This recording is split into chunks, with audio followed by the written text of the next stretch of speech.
Yo, what's going on, everybody? Welcome back. It is a brand new episode of Liam's First Look. And of course, today we're talking about UFC Louisville. It's going down at the KFC Yum Center, and it should be an interesting fight, especially this main event of the evening, where we've got Jared, the Killa Gorilla, Cannonier, coming back, trying to claim one more title shot. He says he's got one more in him. And meanwhile, you got on the other side Nassourdine Imavov, an emerging contender in this middleweight division, one of the best prospects right now in French MMA. And you might be saying to yourself, the Russian sniper is a French MMA prospect. Yes, he is training in France. He has gotten a lot of work there, but the Russian sniper, he's a guy that has an ability to go out there and find his shots on the feet. He's an excellent striker, but he's also known for, holding his own on the mat, especially recently. We saw that fight with Roman Dolidze, known for his ground game, known for guard pulling, known for looking for his submission offense, tore the knee of Phil Hawes apart, was able to submit several opponents, put people in bad positions. Jack Hermanson, he was able to wrap up in the grappling as well. But you saw that this guy, Nassourdine Imavov, was able to roll with him, was able to flow with him, was able to see what he was doing on the mat and move around him in his position. So I thought that we saw a lot of promising improvements from Nassourdine Imavov. Now, on the danger factor for this guy, he's coming in here as a favorite, despite the fact that one time over 5 rounds, he did not look so hot against Sean Strickland, former champion, guy who's coming off a big win at UFC 302 over the weekend. And we know that Nassourdine Imavov, was kind of put into a short notice opportunity there. We're going to pull up Tapology, make sure that we speak clearly about the history. But Nassourdine Imavov essentially has a schedule bout. He takes on Sean Strickland, 5-round booking. And Sean Strickland comes in off the couch, but he was still a very quality fighter at the time. I thought that Nassourdine was going to get the job done there. I thought he could knock out a guy like Sean Strickland because he's got precise striking, but he slowed down there. He did not like the pressure. And I think that that's something to keep in the back of our mind as a potential red flag for this guy. Do you want to give him a little bit of a pass? Because it was a, weigh-in where Sean Strickland got to come in heavy, where he didn't have to cut much weight. He was able to, put a little bit more heft and impact behind his shots. If you look at the record of Sean Strickland, when he fights catch weight fights and, fights up a weight class, things like that, he fought at 170 at one point in his career, but at 195-pound catch weight, he finished Brendan Allen, who's like a top 10 guy in the division. So I just think you got to put a little credit on Sean Strickland's name. When he's allowed to walk into these fights with a little more weight on him, he's had a little bit more success hurting guys, landing impactful shots. And that fight with Nassourdine Imavov, Imavov didn't shell up and just get finished there, but he didn't really have enough offense to offer. And Strickland, as we know, can be a volume machine for 5 full rounds. So he's made a couple of guys look bad now. He did it to Israel Adesanya. He did it to Paulo Costa. I would say he did it to Nassourdine Imavov as well, where Sean Strickland walks him down, puts some pressure on him, stays in their face. Meanwhile, you compare that to Jared Cannonier's fight with Sean Strickland. Jared Cannonier went out there. He was walking him down. He was getting in his face. He landed a ton of hard low kicks that really got the respect of Sean.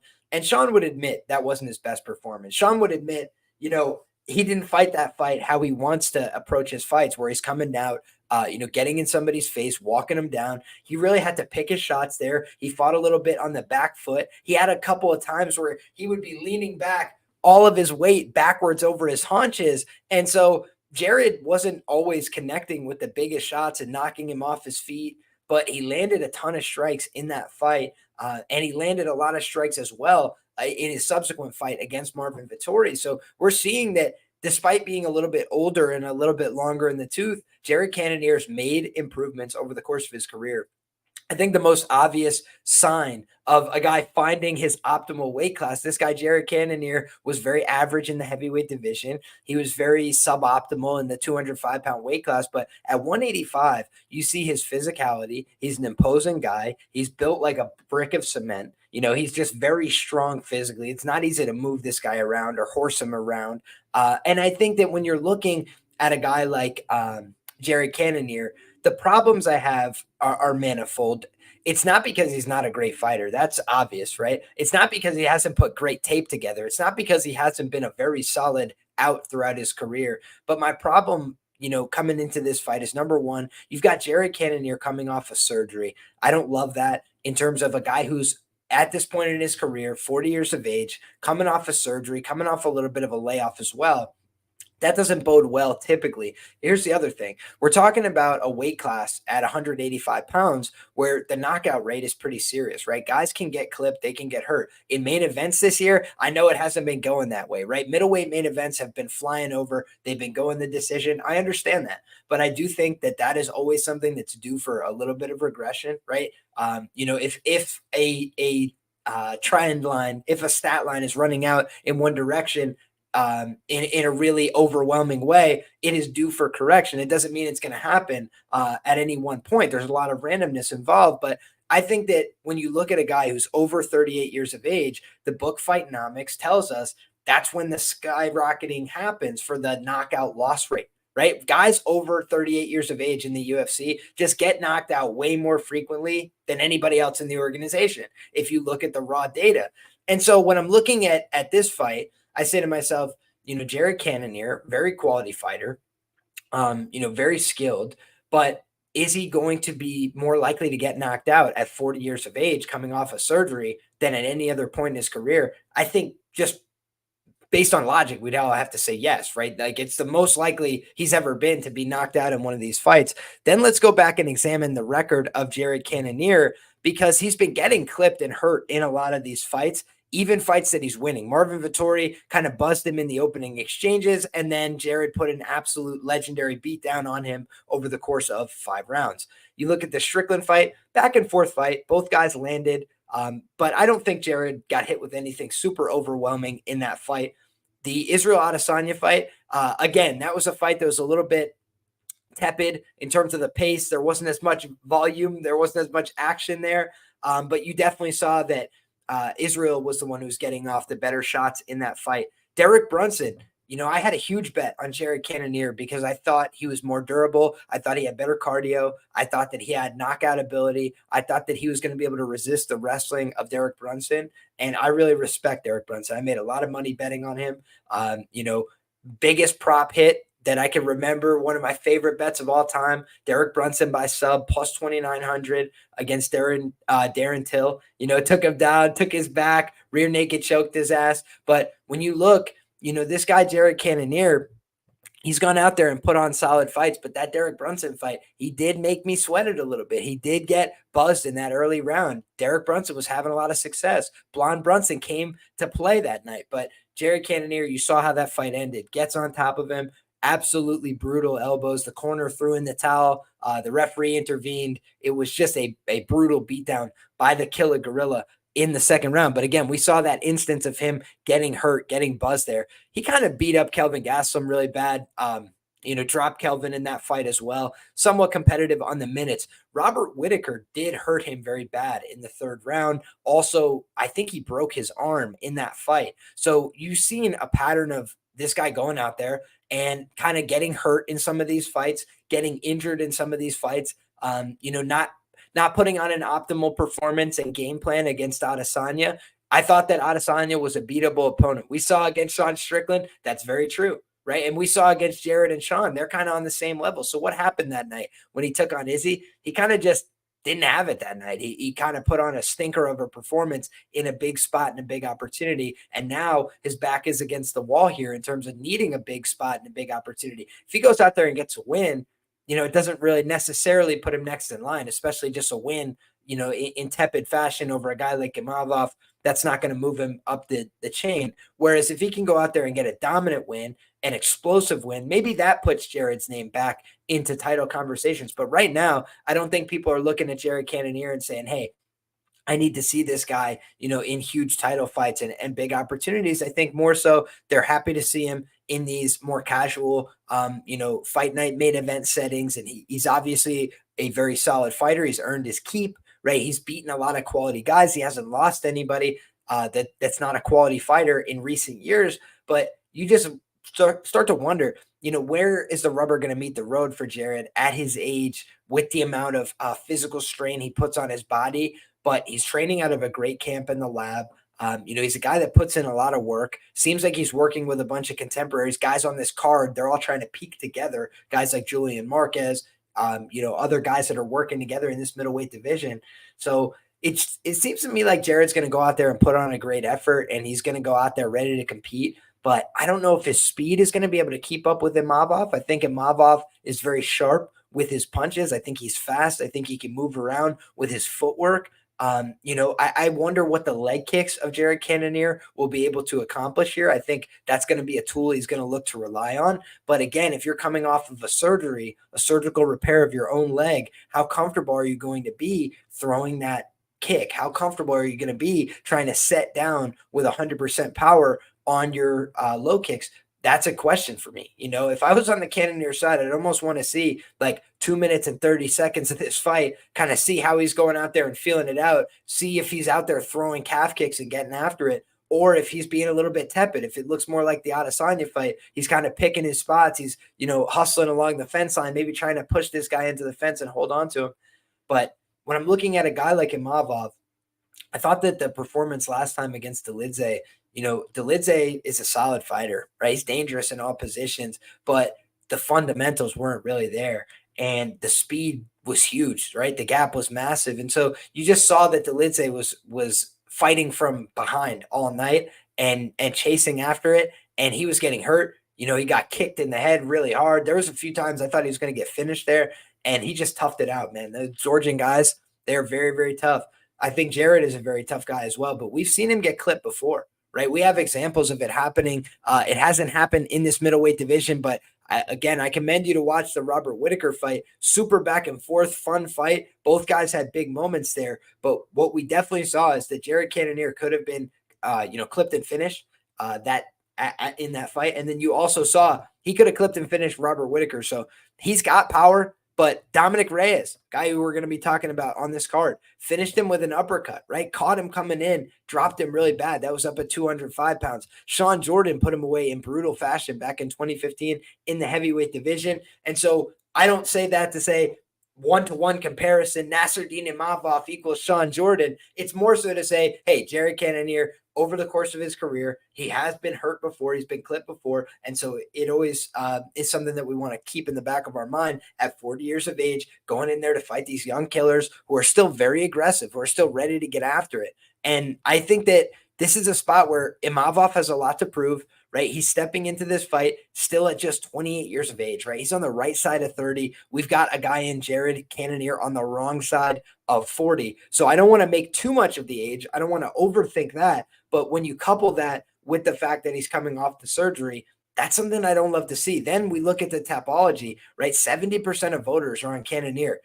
Yet we're seeing basically the bookmakers hanging him at plus 105. They're tempting you to come in and play that side. So I just want to refer now real quick over to our friends at Fight Numbers. So as we look at the best available odds screen, they've got plus 108 over at Betfair listed right here as the best money line price on Jared Cannonier as the underdog. Meanwhile, Nassourdine Imavov, we're looking at the best available price of minus 120 over at BetMGM. So I think that this is a fight where if I had to make a play right now, I would lean towards this fight not going the distance. When I'm looking at it, I know we've had a bunch of these main events go, but here's what I'm thinking. I'm thinking, number one, Jared Cannonier, he says it's not enough for me to go out there and get the win. I need to go out there and put on a great performance. If you want to put on a great performance and you're Jared Cannonier, I think you're going to come out looking for the finish, right? We saw that Marvin Vettori's got a brick for a head. He was able to take an insane amount of damage in that fight. But Jared Cannonier was fucking him up, and he landed a ton of volume. He landed a ton of damage. I don't know that people would have been aggrieved if that fight had been stopped at certain points. Like, it seemed like it was getting very violent, and he was willing to keep pushing and breaking him down there. So I'm thinking about this fight and saying, man, I think Jared's going to come out like a house on fire. I think he's going to try and get the finish. And I think that the worry for a guy like Cannonier is what happens if this fight gets extended and he starts getting into bad positions. Number one, Nassourdine Imavov's going to fire off the jab. I think he's going to try and keep him at a distance. I think he's going to try and use his powerful shots. He's also got those dangerous kicks to the body, to the head. He could teep a little bit. I think that Imavov is going to try and keep up, a wide variety of offense. but he's also got a pretty heavy pressure on top. We've seen him use the takedowns to alleviate pressure when guys want to get in his face, when they want to get a hold of him. And in some of these fights, Imavov's been taking on, quality grapplers like a Roman Tolidze, a very dangerous guy on the mat that you maybe don't want to get into contentious exchanges, on the grappling front. So I thought we saw Imavov being very defensive in those positions. But if you look in the past, the Joaquin Buckley fight, he was able to get a few takedowns there. He was able to get on top. He was able to threaten some positions in that fight. Edmund Shabazian, I bet Nassourdine Imavov at a pick'em in that fight with Edmund Shabazian. So that's why I don't want to bet on, bet the same price essentially to fade a guy like Jared Cannonier when I could have faded Edmund Shabazian at the same price. For me, that was such a great bet because Edmund, we know, only has a round and a half of cardio. And so Imavov was on top of him and just punishing him with elbows. I do think that Imavov has excellent ground and pound. He knows how to make people tired, make people feel his weight from on top. And I do think that's something that we want to keep in the back of our mind because we've seen him do that, I believe, regionally as well.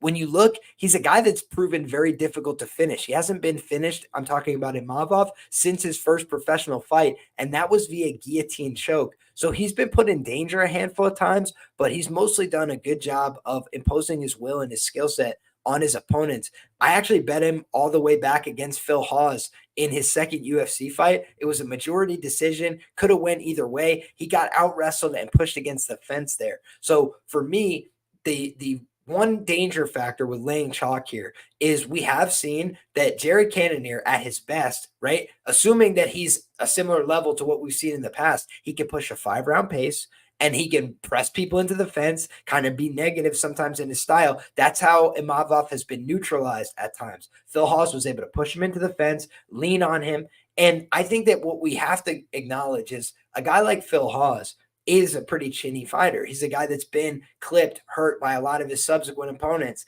And so, I don't want to overread that, but Imavov wasn't able to put him away there. He was able to hurt him. He was able to land some decent shots, but Phil was able to use that strength, that physicality to push him against the fence. We're in a big octagon here. We're at a live crowd. So I think that unlike some of these Apex events for Cannonier, this is a little bit more akin to fighting Adesanya, right? It's like in front of a big crowd, big opportunity. He's gone out there and silenced big crowds before. Make no mistake. We absolutely saw that when he beat Jack Hermanson. But I think Jack Hermanson was intimidated by a guy like Jared Cannonier. And if we go through Jared's resume, he's done very well in this middleweight division. Make no mistake, 10-6 record overall in the UFC. But Marvin Vettori, not a very dangerous guy, in terms of his own strikes. He's basically a point fighter at this point of his career. He's finished, I think, 2 guys. I think they were both rear naked chokes against really low-level fighters. Then the Sean Strickland fight was a split decision. I really think it could have went either way. I bet Sean Strickland at plus money that night. I thought he won when the fight was over, but I also wasn't crying robbery. I'm not going to cry robbery now. Thought it was a close fight then. I think it's a close fight now. Then the Adesanya fight, I bet Jared against Adesanya, and I was really disappointed with his output, with his performance, with his game plan. Then you look at the Derek Brunson fight, made me sweat more than I hoped to. The Kelvin Gastelum fight, he got the win, but I wasn't altogether extremely impressed, except by his power in that fight. He dropped a tough guy in Kelvin Gastelum. So again, for me, the upside with a guy like Cannonier, maybe he could surprise you, go out there, find a knockout. Get after it early. Maybe he's still got that same explosivity, but I think coming off the knee surgery, I think the fact that he's over 40 years of age, fighting a young guy who's still hungry, who's a killer, I'm going to lean towards the Imavov side here on my first look, but I'm going to continue to do my research and my due diligence. What we're going to do is bets and banter this week. I want to just address the chat. A couple people have asked, what's the deal with bets and banter? For this week, guys, we're going to push bets and banter to Friday. My birthday's this week. I've had a lot going on, in my personal life this week. So working on a bunch of things for you guys, but trying to get a great guest lined up. Believe my guy Rich is busy this week. So we got a lot of great things, in the future, including that episode of Bets and Banter, but it's probably not going to be today. Later on, it's going to be tomorrow. So stay tuned for that announcement. Stay tuned for that link. It will be up shortly. Make sure you hit the bell for notifications if you want to see every time we go live here on this channel. And we're going to have lots of great fight content, on this card and every card moving forward, because that's what we do around here, talking about the UFC. So I think that when we're looking at this main event, prefer the total to a side. I think that the sides are a little bit volatile here, but if I'm pressed to make a pick, I'm going to lean with Nassourdine Imavov. So if you guys wanted to hop on fight numbers, that's where I was looking at the odds screen before. Really like what those guys are doing. Also, they've been crushing it in terms of their betting results. I didn't have the best UFC 302 out there, but I wanted to say they had a pretty good event themselves. A great group of guys over there. John Kelly, really reputable guy, service member. And I just believe in what he's doing. I believe in the product. Helps me with my capping. So if you guys want to check that out, the site that I was looking at before, and that's up behind me right here, fight numbers, promo code Liam. It's all in the description box down below. If you're serious about betting on MMA, it's a resource that will help you. If not, no sweat. Next up, guys, what we've got is a co-main event of the evening that's extremely volatile. We've got a co-main event bout at 205 pounds, the light heavyweight division. We got the devastator, Dominick Reyes, taking on Dustin, the Hanyak Jacoby. And this is an interesting matchup because Dominick Reyes has had, unfortunately, a bit of a fall from grace in his UFC run. He's obviously a talented guy. You look at a guy like Dominick Reyes, and he arguably gave John Jones his hardest fight in the UFC. Alexander Gustafsson, another great name that comes to mind. But when you think about guys that might have beat John Jones, Thiago Santos, Dominick Reyes, Alex Gustafsson, those are like the three names that come to mind. Nobody else really had an argument for beating John Jones along the way. Maybe Daniel Cormier, a couple guys like myself, fans of Daniel Cormier, try and throw his name in the mix. But really, Daniel wasn't able to get much on John besides a couple of rounds, over the course of their career. So I think that when you're looking at this fight, there's a lot of moving parts, right? First thing you got to talk about with the Dominick Reyes fight is maybe this guy's chin is completely gone. Some guys I respect have told me that they think his chin is just busted. He is on a 4-fight losing skid right now. And, I haven't bet on every Dominick Reyes fight along the way, but I have had some success. So when you look, I didn't have a bet on the Reyes and Jones fight at all. I left that one on the table. And I probably would have been very bitter and had a different opinion if I had bet on Dominick Reyes, right? But I thought it was close. I thought you could have scored it for either guy, but I would have edged it towards Dominick Reyes 3-2 in that fight against John Jones. I did think that by that third round, he had started to taper off a little bit in terms of his output. So now it's a 3-round fight. And last time out, I believe, if my memory serves, he was a pretty substantial favorite against Ryan Spann. So, yeah, he's about a -230 favorite, 70% against Ryan Spann last time out. And he got clipped on the chin, right? And if you look at Ryan Spann's career, I think Ryan Spann basically has, a lot of physicality. He has long-range tools. He's got power in his hands. He's got a guillotine. And that's about it, right? So if you don't get clipped early, you're probably going to beat him down the stretch. And it was an unfortunate go for him where Dominick Reyes got clipped by a jab and he just went down, right? It was a pretty stiff jab. I don't think it was like, he kind of just threw a little throwaway hand and just knocked him off his feet. But it was a jab nonetheless. And, I think in the 205-pound division, you give a little bit more leeway than if somebody's in the flyweight division getting knocked out by jabs. So I think that with this guy, Dominick Reyes, the real problem is, he's been put away in 3 straight fights. And the fights, they've been pretty brutal, right? The Ryan Spann knockout was definitely brutal. The Jiri Prochazka spinning elbow was sickening. I bet Dominick Reyes there. I think he was plus 120. And I honestly don't know if I made a bad bet there, right? Like I've been a huge Jiri proponent, over the years. I really like Jiri. And that was the only time I was really looking to fade Jiri. And it was just because I'm like, man, this guy Dominick Reyes is a very quality fighter. And his last loss was to Jan Blachowicz at the time. And Jan Blachowicz didn't get any respect, but he took my money when Adesanya fought, right? And I thought that was super impressive. And so when I saw this guy was big plus money against, a guy like Reyes, I was like, I got to take the chance here because Reyes is a good fighter, but he's coming in a classic letdown spot, right? When you're thinking like I should be the champ, I lost close to the champ. That's just a classic letdown spot in combat sports coming off that title fight.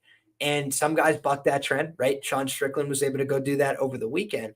But you see that this guy, Dominick Reyes, he went in there, he had a lot of confidence, but the body kicks were sickening from Jan Blachowicz. He was wearing disgusting bruises. He's got that long torso. It's a big target, right? There's just a lot of room to hit Dominick Reyes on his body, and he's got to be very disciplined and careful in order to deal with that. I remember in his last fight, he said there was a lot of work put in on the defensive end in the fighting. He wants to make sure, hey, I'm a little more elusive. I have a little bit better movement.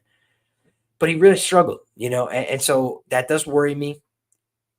But I think to myself, you look at the 3-fight losing skid and Yuri Prochazka, there was some reason to believe that was a very close fight that could have went either way, because you watch it back and Yuri gets knocked out by an up kick at one point in that fight by his own admission. He basically said, hey, I went out there. He got put in a submission attempt as well. And it looked like he was in really dire straits.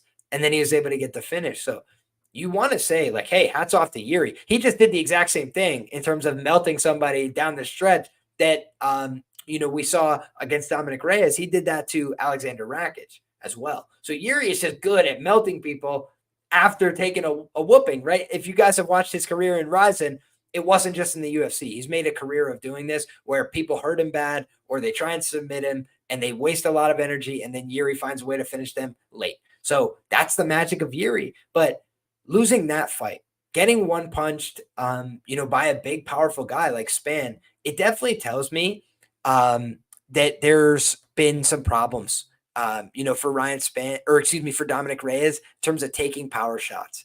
I think it's a good thing that the Ulberg fight got canceled. Ulberg canceled it the first time that they were scheduled. Then the second time Dominick Reyes canceled it. I think that was good. Bad matchup for him. Now, it's not an easy matchup here, certainly, against the Hanyak, Dustin Jacoby. But Dustin Jacoby is 19-8-1 as a professional mixed martial artist. He's 7-5-1 in the UFC. And his peaks have not been as high as a guy like Dominick Reyes, right? Obviously, Dominick Reyes, the peaks are beating top guys, beating Chris Weidman, a UFC champion, fighting tooth and nail with John Jones. Like, he's fought with some of New York's best and done quite well. So he's got my respect for sure. But then on the other side here, you got a guy in Dustin Jacoby. Facts are facts. He's 1-3 in his last 4 fights. So he's kind of in the same boat where he's been struggling. But the difference is his chin hasn't looked completely gone. He got hurt badly by Alonzo Menefield on multiple occasions, but he was able to survive those shots. I will definitely answer questions from the chat. I appreciate everybody who's rocking with us live in the chat. So I see that you guys are talking, but I had a lot to say about these top 2 fights. I wanted to make sure I get it off my chest, but I will give a scroll and answer questions from the chat as well. So stay tuned for that. But what we got here is a guy in Dustin Jacoby who's losing to quality fighters, but Khalil Roundtree, Azamat Murzakanov, Alonzo Menefield, it's decreasing, right, in like the level of UFC acumen, because you have a guy in Khalil Roundtree who is definitely, emerged as a top, 10 fighter in the division, right? But Khalil still has his own problems. It was a kickboxer versus a kickboxer, and he loses, right? And so Dustin Jacoby, the known kickboxer, the guy who's from Glory, done all these nice things, fought Poatan, he lost that fight in the kickboxing, just like we saw with our guy, Cesar Almeida. Just because you got the better kickboxing pedigree doesn't mean you're always going to win a striking fight in MMA. So it's just something to think about. But then Azamat Murzakanov, right, the professional, goes out there, and Azamat Murzakanov can mix it up, but he's a pretty low-volume guy, and he picks his shots. He can go out there and wrestle a little bit, but he basically just used his well-rounded approach, gets the win there against Dustin Jacoby. Then you look at the Kennedy and Zechiku fight. Kennedy's chin is like the weirdest thing to cap in MMA, just like Dustin Jacoby's power. It comes and goes like the wind. You see Alonzo Menefield. Guys, Alonzo Menefield just fought the worst game plan you've ever seen in your entire life in his last fight, right? The guy is very hit and miss. I believe, let me just go back and check because I don't want to speak out of turn. Alonzo Menefield This is true. Alonzo Menifield lost a unanimous decision to William Knight in 2021 from legitimately not doing anything, just like allowing the fight to just pass him by. So I think that Alonzo Menifield, very hit and miss, not a great fighter, and he was able to land big shots twice in the fight, hurt Jacoby, and get the win.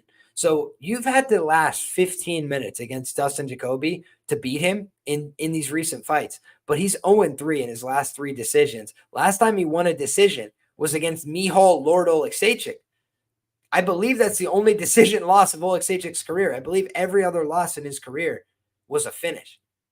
And that is true. He has 7 losses inside the distance. His only loss by decision was against Dustin Jacoby. So I think Dustin Jacoby's power is a touch overstated. He knocked out Daeun Jung. Impressive, right? Nice shot there. I was surprised by that. I was on Daeun Jung. Then you watch it, Kennedy Nzechukwu, and lands a big shot there. I thought that was a slightly premature stoppage. Then you look at the Darren Stewart fight. Darren Stewart is a 185-pound fighter. No, had no business taking fights at 205, in my humble opinion. Then the Ion Cutelaba fight. I mean, he got 10-8 in round 1. He was getting hurt badly.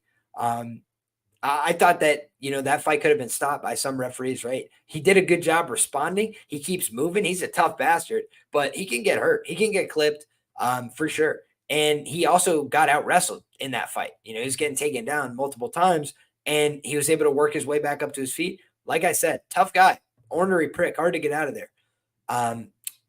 But then his other knockout win is against Justin Ledet. He got a unanimous decision win against Maxime Grishin. And if my memory serves, Maxime Grishin hurt him really bad in that fight too. I'm trying to think if he's gotten hurt in any of the other fights. But again, just talking about the power, he didn't finish Michal Oleksiejczuk, who's eminently finishable in his losses. He didn't finish John Alon, who's also not a very sound fighter. Did not finish Ion Cutelaba, who gets finished in most of his losses. And didn't finish Ty Flores on Contender Series. Didn't finish Cody East on the regional scene. So, yeah, I just think of him as a pretty average guy. And I don't think of him as the most dangerous striker going. Now, that being said, Dominick Reyes, can he get knocked out in this fight? I mean, if his chin is gone, his chin is gone, right? He's 34 years of age. So I think there's some reason for optimism. When you look at the Dominick Reyes side of things, he had a very scary health condition earlier this year, right? So that was a little bit nerve-wracking, but he says he's got a clean bill of health. He says that, he'd been back to the doctor and everything. He's all good. He's in great shape. He's excited and ready to compete. So on a 4-fight losing skid, he's going to be the bigger guy here, got about an inch of height, got about an inch of reach. All the anthropomorphics are going his way. He's 2 years younger as well. If you look at the quality of competition, he's fought all ranked guys, all quality fighters. And I think that he's looked, all right throughout. I think the chin has looked concerning, right? But the Blachowicz fight went about as I expected it. The Yuri fight, I thought it was about a -110 pick 'em either way. As far as I'm concerned, they went back and forth. They went to war. Horrible, brutal knockout, but it's the nature of 205 pounds, right? You get clipped with some of these shots at 205, you might just go to sleep. Yuri Prohaska, we saw that, right? Anybody who fights Alex Pereira, we've seen that. Doesn't matter if they're the top guy. Doesn't matter if they're a former champ. All these guys have been biting the dust, getting finished. Except Jan Blachowicz, the GOAT. So when you look, this guy, Dominick Reyes, he's a guy that I think still has something to give. If you look, he's been fighting for a long time. And way back in the day, he was submitting guys on the regional scene, back on the amateurs in California. And I think that when you look at a guy like Dominick Reyes, would it be wise to go out there and just continue to strike and trade with these guys like crazy? Maybe it wouldn't be, but would it be a horrible idea for this guy to try and mix up his game a little bit, get into the clinch, grab a hold of these guys, try and work them to the ground, and leverage the fact that some jiu-jitsu and you're a big, long guy, and most of these guys at light heavyweight don't know how to grapple their way out of a paper bag. So for me, if I'm in his corner, if I'm coaching him, that's what I'm telling him to do here, right? And he's been working with guys like Curtis Blades, Wellington Termont, Glover Teixeira. He's kind of went around and got different looks over the years, in these last couple of years, trying to get a little bit better. And I think he's been training in New Mexico, feeling good. And I just think that we're going to see Dominick Reyes, whatever he's got left to give, it's all here, right? If he loses this fight, I would assume he's probably cut, if not retires for his health and safety. So if you guys are comfortable, with the prospect that this guy could retire after the fight, if things go sideways, I think you're kind of just going to get, kind of like a Dustin Poirier, somebody who's willing to go out there and pour out the jug, find out exactly what they have left. The difference is you got Dustin Jacoby across from you here, not Islam Makhachev. And that's why the price is a little bit shorter, but that's also why maybe there's a little bit more opportunity to see him win. So I think that this is a fun fight. I think it's an interesting scrap. I think if Dustin Jacoby wins this fight in impressive fashion, he's going to have to go hit that KO1 button, right? Plus 370, something like that. You could find Jacoby by KO plus 125.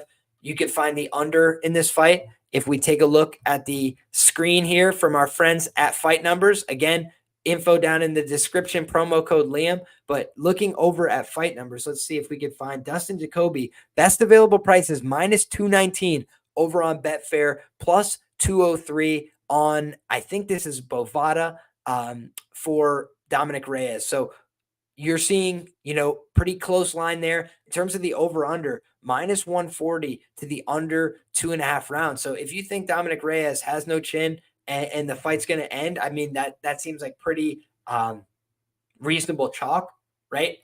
Minus 140 to the under 2.5. So a couple different ways you could look to play this fight. But for me, I think there's a lot of interesting things being said in the chat. So that's what we're going to do right now. We're going to circle back to the chat. Want to thank everybody for being here. We're going to go to the first people to comment. Our boys over at Chronic Combat Conversations.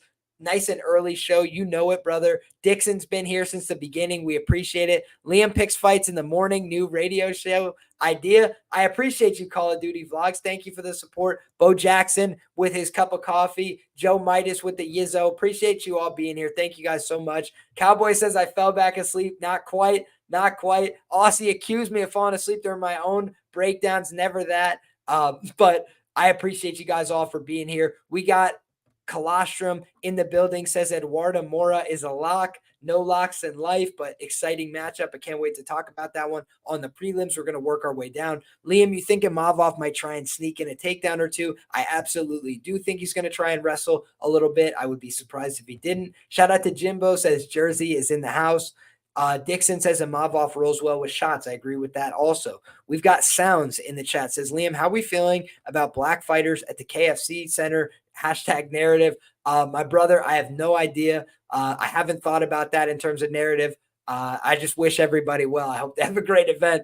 I think that, like I mentioned before, Jerry Cannonier has explosive knockout power. He's got an ability to win this fight, but I do lean towards Imavov overall in that fight.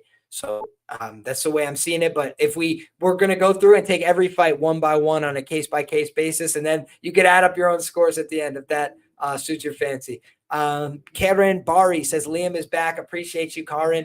Shout out to Moises as well. The whole dome in the building. We got our guy Mushroom says, what's up to the chat? Appreciate you being here, brother. Appreciate everybody who is rocking with us. Always make friends in the comments, guys. Make friends in the chat. Appreciate you guys for the support. Dennis Badier says, good morning or good afternoon, Liam, from Catalonia.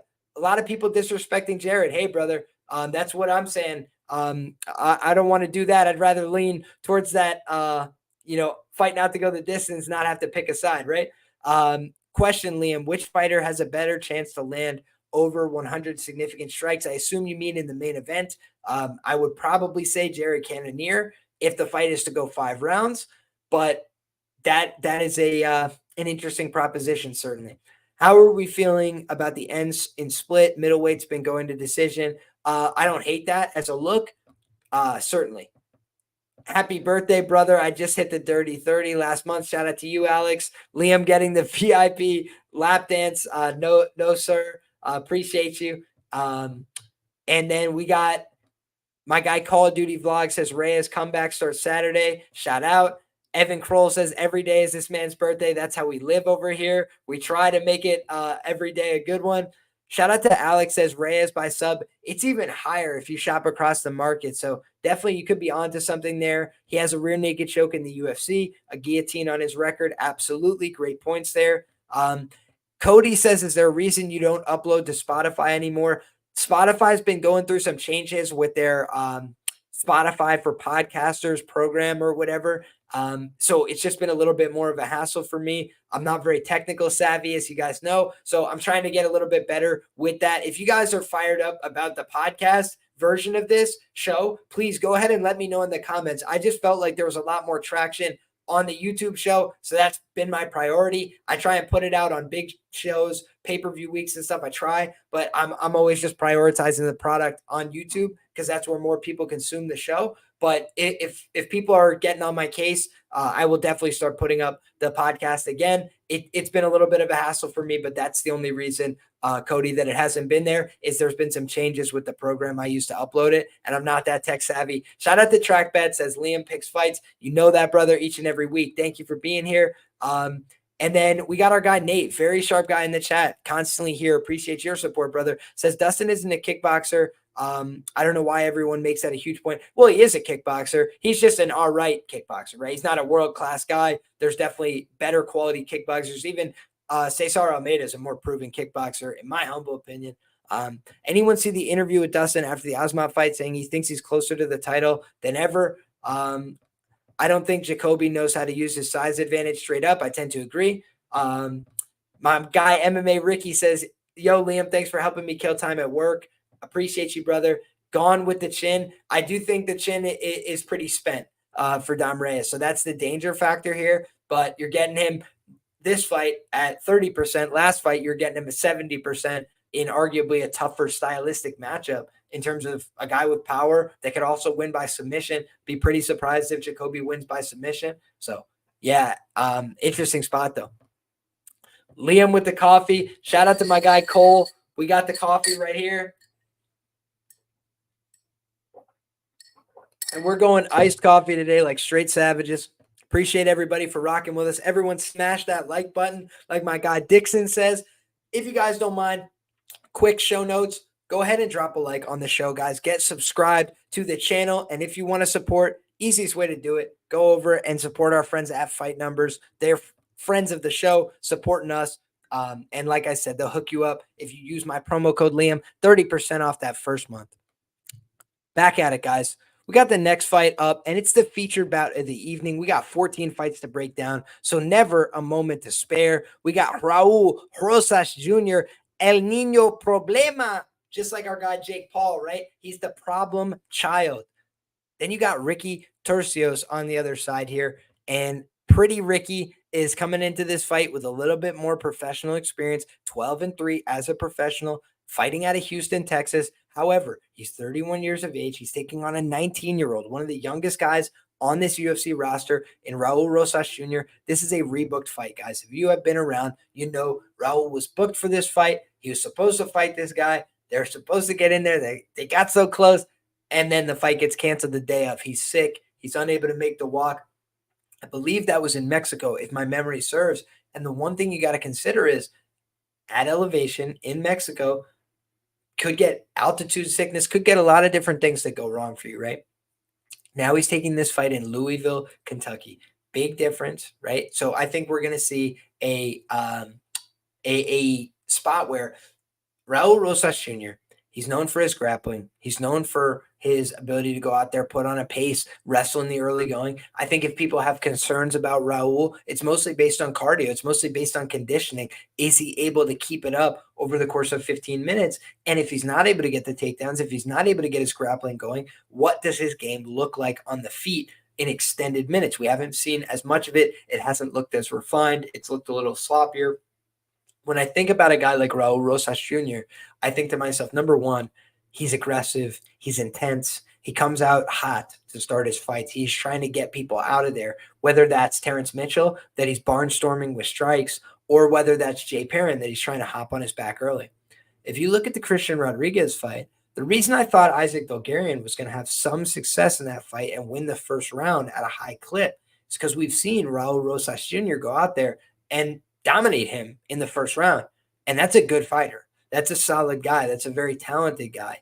And that's a guy who's also young, physical, in very good shape, and willing to kind of go through that hell, right? That's defined his career. Christian Rodriguez is willing to lose one round to beat you 2 rounds in a row. He's not afraid to get tired. He's not afraid to go deep. He's not afraid to go 15 hard minutes. And that's an important quality, right? He gets better as the fight gets longer. And you look at a guy like Raul Rosas Jr., he's young. He doesn't know how to manage a 15-minute fight. He doesn't know how to deal with a guy who can actually stick in there, right? And I think that was what we saw there. We saw a kid who was young, who was aggressive, came out there like a house on fire, and he slowed down over the course of the fight. I think that now that opens up the knowledge to him. Hey, I got to go out there and pace myself. Hey, I got to use these positions to my advantage, not just search for the finish, but try and make my opponent more tired than I'm getting and manage my energy. And I think that a guy like Raul Rosas Jr., he's got many opportunities to win this fight. I like Ricky Turcios, but I think Ricky Turcios has been exploitable at certain points in his career. And when you look through his record, he's got 3 losses on his professional record. Let's examine each of them one by one. He had the loss to Aiemann Zahabi. I bet Aiemann Zahabi plus 170 for 3 units. And the line kept moving against me. Everybody kept betting Ricky Turcios even more. And I ended up, I think, with 4 units on Aiemann Zahabi between the numbers plus 170 and plus 200. And when you look at that, right, I think it was a great bet in hindsight, right? It was an ugly fight. It was a weird fight. But you had one guy in Ricky Turcios who was making a lot of noise and doing a bunch of moving and landing just about nothing, right? I felt like the simple way to understand that fight is that Aiemann Zahabi drew a line in the sand and said, you're not going to cross this line without getting hit hard. I'm going to hit you with something that's a calculated counter. I'm going to get you with a shot with my hooks. I'm going to find a low kick. I'm going to really punish you if you try and get into this range.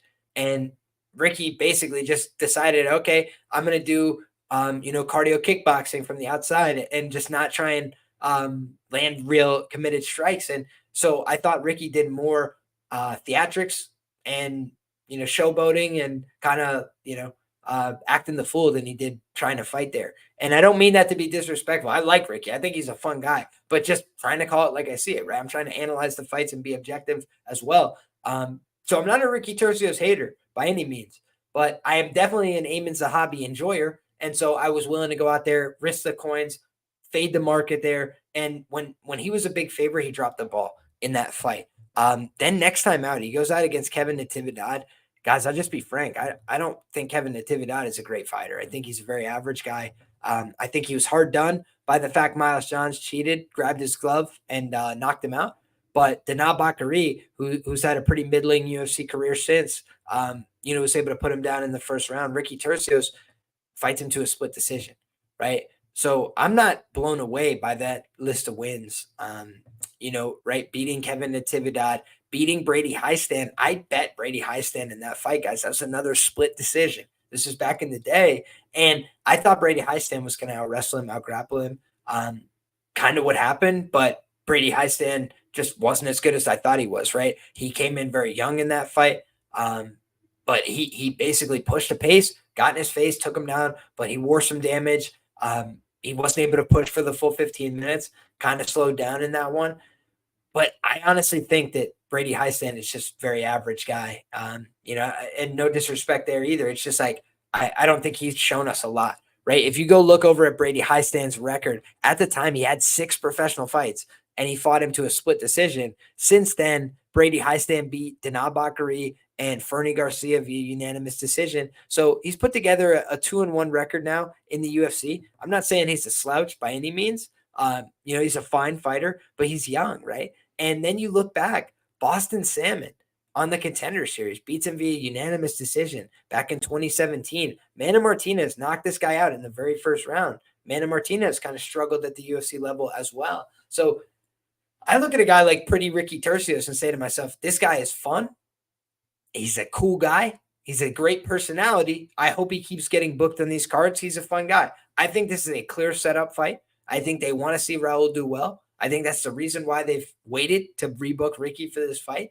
And I kind of think it comes down to what Raul wants to have happen here.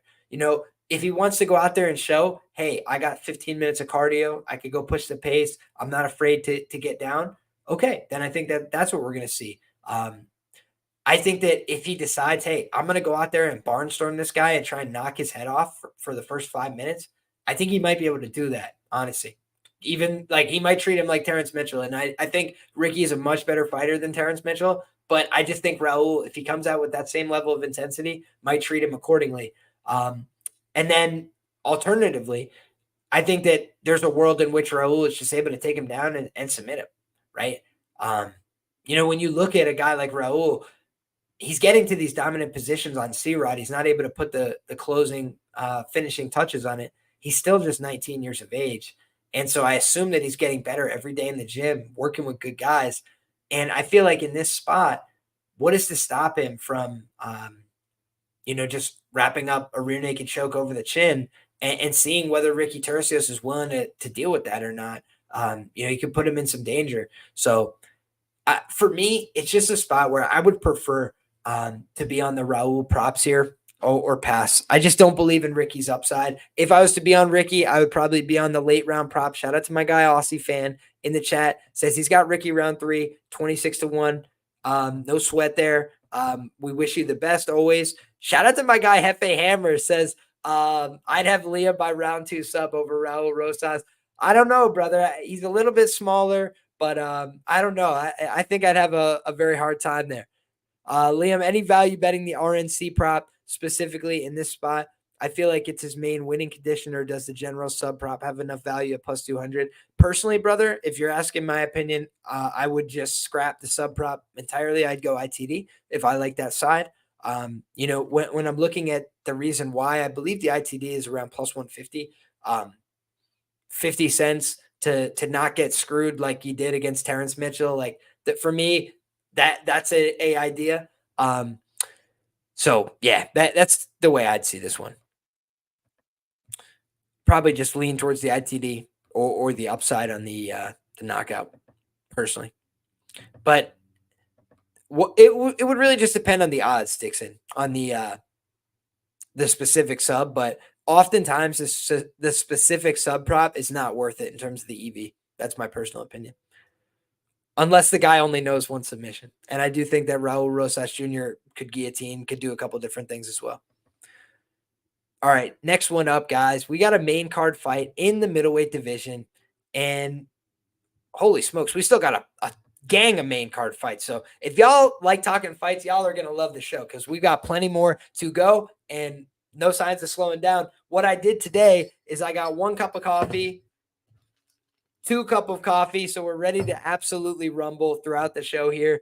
2 very large cups of Joe and no sweat. So we'll keep it rolling, guys. We got Bruno the Hulk Ferreira in the next fight. He's taking on Dustin Stoltzfus. No nickname. Bang. He's just here. So for me, this is a weird fight. Dustin Stoltzfus obviously coming off of a win, so want to give him his credit and respect. He got the jump on Punahele Soriano. I had the fight not to go the distance there at minus 150, as well as Punahele Soriano by sub. So you can imagine my surprise watching him get submitted by Dustin Stoltzfus in that spot. When you look at Dustin Stoltzfus, I've never been impressed by the guy. Not to say he's a bad fighter, but I always thought he was very average, right? I bet him huge, like 3.5 units against Dwight Grant. And the reason I did so is because Dwight Grant is no good. Like, I'm not trying to be rude, but I think that was the last fight of Dwight Grant's UFC career. He got picked up, dragged all over the octagon, taken down multiple times. And I think that was like a layup type fight for Stoltzfus. I think I bet him like plus 130 in that fight. So yeah, that was a great spot, I thought, right? And then obviously against Abus Magomedov, it was like a battle of who's the best fighter from Germany, right? Because this guy left Pennsylvania, moved to Germany, got his training in there, like had his pro MMA career over there. So it was all about like who's the best fighter from Germany. And this dude, Abus Magomedov, punted his head off in about 19 seconds. That was the only loss, I believe, in his career via strikes. But it was a brutal one. It was one that did not look very good. And then you look at the Punahele Soriano fight, and guys, we're going to talk about Puna, right? He's on this main card as well, but Puna's a guy that's just been really bad over the course of his UFC career and getting much, much worse. I honestly think that when you saw Puna come into the UFC, and again, we'll get into this more later on in the Puna breakdown, but when you saw him come into the UFC against Jamie Pickett, after beating Jehovin Patti on the regional scene on LFA, you thought that this guy was going to be all right. Obviously, not finishing Jamie Pickett's a red flag, but you thought this guy, he's from Wartburg, so he's got good D3 wrestling chops. He's got power in his hands. He just seemed like a guy who was poised to make something of himself. And to this point, he's failed to do so pretty thoroughly, right? And so you look at Dustin Stoltzfus getting the win there. It really reflected on Puna just not having it, right? Not having it on the feet, not having it on the ground. And so I think that when you're looking at Stoltzfus, he's a guy that I've called his fights pretty well so far in the UFC. I don't remember what I thought about the Abus Magomedov fight, but like I said, I bet him against Dwight Grant. And I remember breaking down the Gerald Meerschaert fight. I want to get this clip. Like I should go back, and I'm terrible about clipping my own stuff and putting out my old breakdowns and stuff like that. But I remember just talking about that fight and saying, listen, is Gerald Meerschaert minus 225 against anybody? Not really, because he's going to probably lose a bunch of the minutes of the fight. Like he's going to lose round 1 and round 2 probably to anybody, right? But I just felt like eventually Gerald Meerschaert will get the better of a guy like Stoltzfus because he's better at MMA, because he's a better quality black belt, because Dustin Stoltzfus slows down over the course of 15 minutes. And that was exactly what happened, guys. He lost every minute of that fight. Gerald Meerschaert kept losing, get taken down, get put in bad spots. And then all of a sudden, he just surprised him, right? Round 3, late in the fight, the Gerald Meerschaert special, the round 3 submission, just turns the table on the guy, right? And that was one BJJ black belt against another. Shout out to my guy Dixon. Says, Liam, are both these guys BJJ black belts? Who would you favor in a strictly BJJ match, Dustin or Bruno? We're going to get into that, right? So we're wrapping up our thoughts on Dustin Stoltzfus here, who is a black belt. But then you look at the Rodolfo Ferreira fight, and he was having some success there. He was preventing some takedowns. He was doing a decent enough job keeping the fight upright. But do you guys remember what happened to turn the tables in that fight? Is that Rodolfo Vieira used an elite back take. Guys, I am going to repost this video because I posted this before on Twitter, but it's literally one of the most freakish and insane athletic maneuvers you'll ever see, where Rodolfo wraps his hands around him and then just pulls himself like Spider-Man, around to the guy's back. It's incredible. It's a fun clip. But in any case, right, that is, Rodolfo, Gerald Meerschaert. Few examples of this guy, Dustin Stoltzfus, who's supposed to be a black belt. And again, he's not losing the slouches, but supposed to be a black belt, and he's getting submitted by these guys, right? He's getting put in these bad positions. He's finding ways to lose fights that he's having some, success. So he's finding ways to snatch defeat from the jaws of victory, right? That I hate guys like that, right? That's something I do not like to get behind long term. Then you look at the other fight, the one that's jarring for me, the one where I'm like, I don't know if I could get behind this guy. Kyle Daukaus, not a bad fighter, but guys, he's eminently beatable, right? If you just go back and look at his record in the promotion, the guy struggled in the UFC. He was 2-4 and 1 no contest, okay? His wins in that time are Dustin Stoltzfus and Jamie Pickett, who he submitted in the first round. So when you look at this guy, I got to say to myself, Eric Anders finished Kyle Daukaus, knocked him out. I had the knockout prop plus 600. Roman Dolidze finished Daukaus in the first round, broke his face, brutal knee to the face, horrible. Then you look the Jamie Pickett fight, he won that one. I was on Daukaus huge in that fight.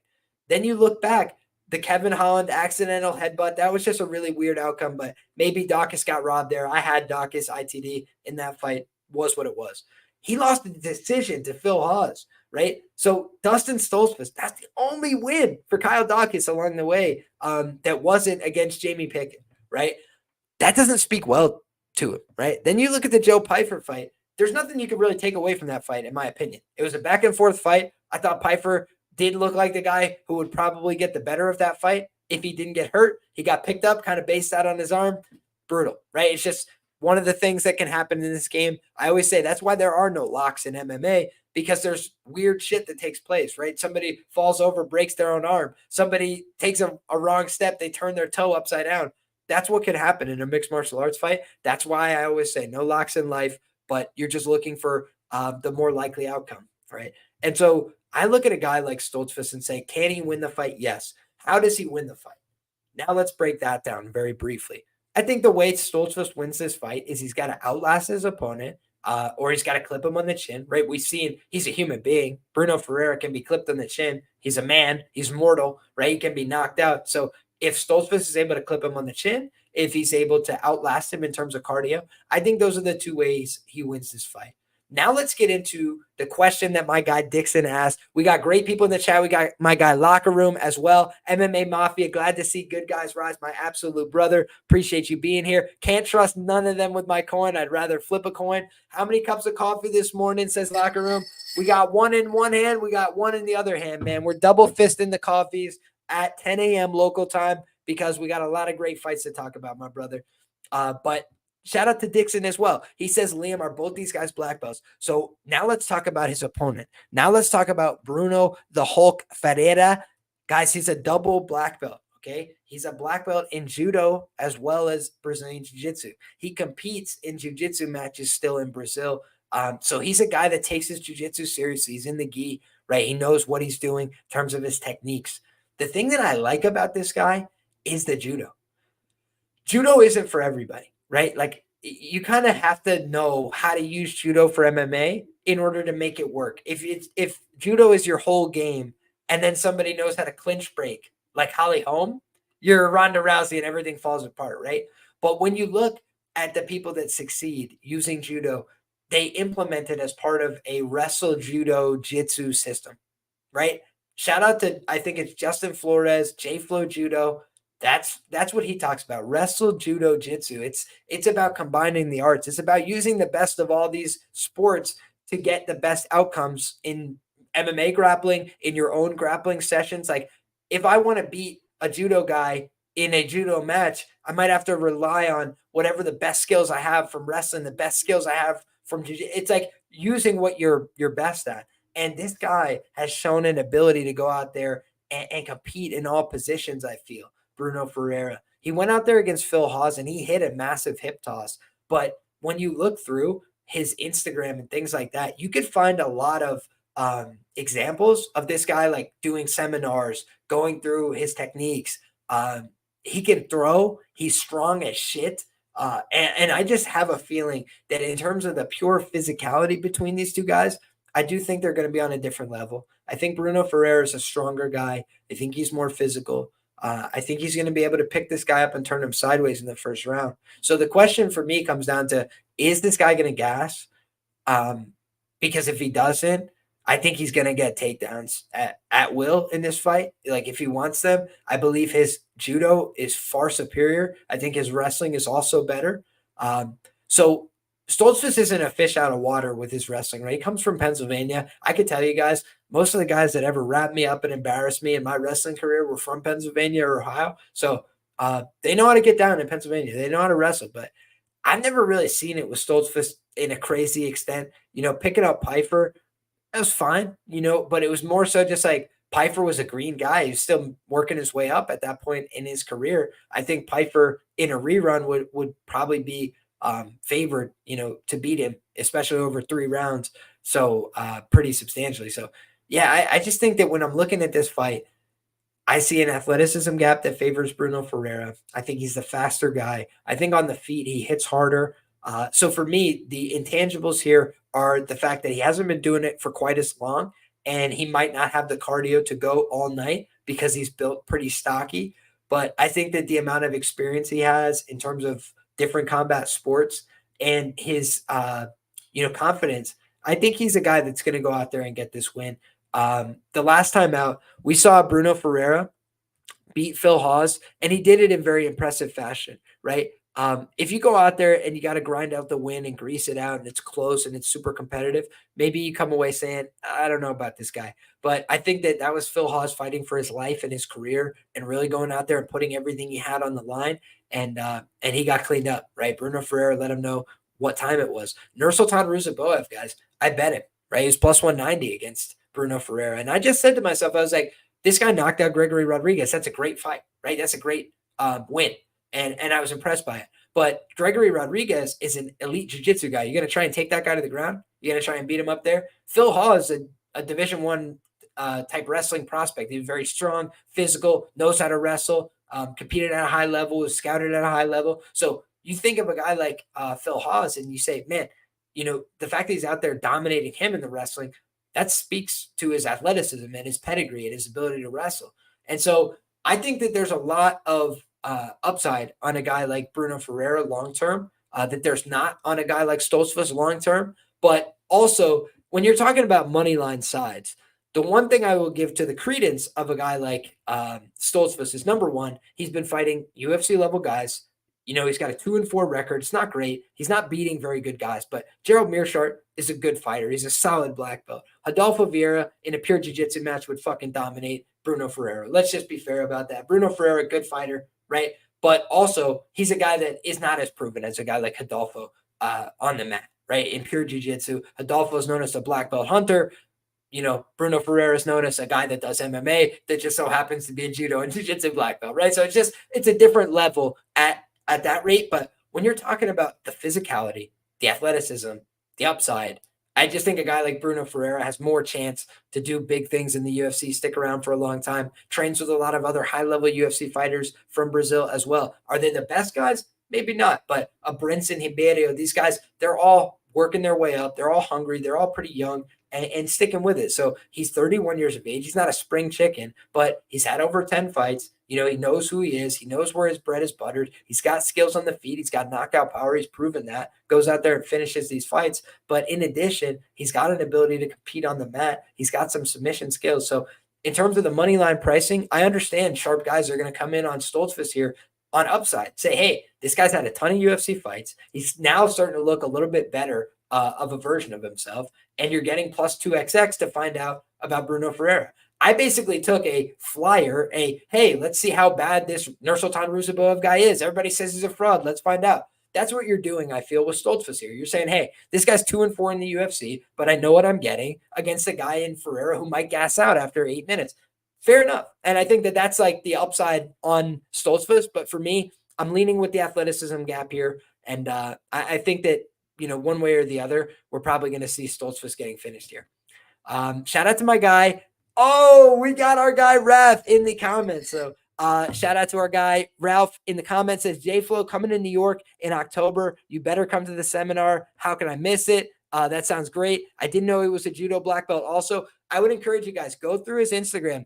Go watch the videos of him hitting crazy throws and all this stuff at practice. And the drills that they do seem like stuff that I've been doing a long time at wrestling practice. One of the things that have made me strong in life, just like, carrying partners, right? Partner carries across the mat. They're doing it sideways. They're doing it up in the air. They're doing it on the back. They're doing it for double legs. And there's a reason why this guy, when he reaches down and picks somebody up, he slams them. There's a reason why when he hips into somebody, they get thrown overhead. It comes from practice and repetition. So very serious guy. Shout out to my guy, Joseph, as well. I really appreciate you, brother. Says, chat, sign up for the Patreon. The money is in the details each week. I appreciate you, brother. We're coming off an L last week. Transparency is always the number one thing, but I'm right back to work every week. We're at a 15% ROI year to date and looking to keep the ball rolling. So I do not want to lose on my birthday weekend. I will tell you that. I'm coming, with discipline and preparation this week. They're going to have to earn it from me if the bookie wants it this week. But each and every week, I try and bring the effort and the intensity. So I appreciate everybody who rocks with me. I appreciate all the support. And hopefully we can keep the ball rolling, get back on track this week, and keep the great year that we're having so far, going. So I think that this is an interesting fight, a fun fight. I'm leaning with Bruno Ferreira to get the job done. What we'll do here is we'll just click over and see what Fight Numbers has on the best available offering here, right? So you're looking at right now the best price on Dustin Stoltzfus plus 225 over at Bet365. Meanwhile, Bruno Ferreira sitting at about a minus 250 on the offshore books. So you're seeing about a 25-cent market width here. The over-under is set at 1.5 rounds. For me, that does seem, especially with a juiced under, like it's kind of leaning towards that Ferreira side for me personally. But again, that's a fight that we're going to have to wait and see. Shout out to Raf says, judo black belt, D1 wrestler, jiu-jitsu black belt, judo national team coach, stand-up coach at Keenan's Gym Legion. Dude is the most sought-out stand-up guy in jiu-jitsu, highly respected. Facts. Early morning fight talk. Love it. Absolutely, my brother. Happy to be here. Excited to talk fights. And with that being said, we got a middleweight contest up next. We got Julian Marquez, the Cuban Missile Crisis, back in the octagon, taking on Zach the Savage Reese. And Zach Reese is a guy that had a lot of hype coming into the UFC. He beat Eli Aronoff on the Contender Series. I remember thinking to myself, Aronoff was live coming into that fight. I was very surprised Aronoff elected to grapple, so aggressively in that fight. I thought that what he would have wanted to do in that fight, land a couple of shots on Reese, bust him up a little bit, then take it to the ground. And instead, we saw he kind of rushed that fight, takes it to the ground. Zach Reese has a nasty armbar. If you want to credit this guy, you say, hey, this guy has an armbar win over Eli Aronoff. He had a submission win over Aaron Phillips, in 2023 in Fury FC in the first round very quickly. He had a triangle choke on the amateur scene, a rear naked choke on the amateur scene, a guillotine on the amateur scene, and his loss back in 2012 on the amateur scene was to Kevin Holland. So this guy has been around for a while. He's not a slouch. He's a guy that clearly, when he stepped up in competition, it hasn't gone his way. He lost to Kevin Holland way back on the amateurs, and then he steps up in a UFC debut against Cody Brundage. He got slam knocked out. The problem for me is I think Cody Brundage is not very good. Right. And I think Cody Brundage has been enhancement talent since he got to the UFC. I mean that with all due respect. I think some of the wins he's gotten has surprised even the organization, right? Like him knocking out Tresean Gore. I didn't see that coming. I don't think they saw that coming. But when you look the Zach Reese fight, I had a feeling that there was something fishy about the Zach Reese line. He was favored coming into that fight, and I thought Cody Brundage was no good. I mentioned that. But he's minus 225, right? Minus 230, 70% against a guy in Cody Brundage who'd been out there a number of times in the UFC. And sometimes we don't give any credence to UFC experience. We say, hey, this guy stinks. We've seen him lose to so many guys. But you also have to run this thought experiment in your head, in my opinion. What's one good way to do it is to say, how would Zach Reese have fared if he was against the same level of UFC competition? Would he have beaten these guys? Because if not, then this guy losing to them maybe doesn't mean as much, right? Maybe it's a little bit less significant. And I think that Zach Reese is a guy that is all right. But you go back and look at his wins. What are his best wins? I mean, his best wins in his career. Eli Aronoff, a 6-0 prospect who really hasn't proven much, and Aaron Phillips, a 6-3 guy at the time, currently an 8-5 guy. Nothing to write home about with all due respect. An Ultimate Fighter guy who got guillotine choked by Petrosky in the first round. So he's all right. I think of this guy, Julian Marquez, as a fighter who's decent. He's nothing that's going to blow your hair back. He's pretty average everywhere. But when you look at Julian Marquez, he's been training at the MMA lab, right? He's been pictured with guys like Jared Cannonier, putting in work, trying to get better. Looks like he's working on his jiu-jitsu and his grappling. And I think he's a former Kraus guy, if my memory serves. You look back, this guy's striking is all right. It's nothing to write home about, in my view. He's got some power. His knockout of Phil Hawes was frankly sickening. Back in 2017, held his head in position, bing, bang, boom, put the head kick on him, ting, popped his head back. Paul Felder on the call, brilliant. It was just a brutal, brutal knockout. And you saw what Julian Marquez is capable of with his power.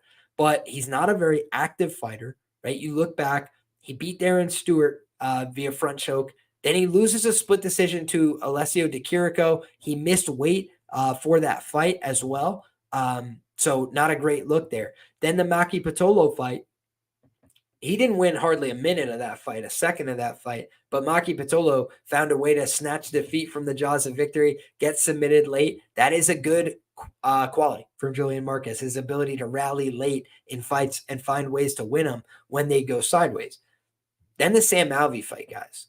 I'm telling you, I couldn't find a good video to share on Twitter, but this, like, when you look at that Julian Marquez submission of Sam Alvey, it's got to be up there with the most violent submissions in the history of the UFC, dude. It was like he was trying to pop Sam Alvey's head off. Sam Alvey just looked like he was being hung. You know, it was really, really brutal stuff. So you look at a guy like Julian Marquez and you say, what are his best assets? Like, what does he bring to the table?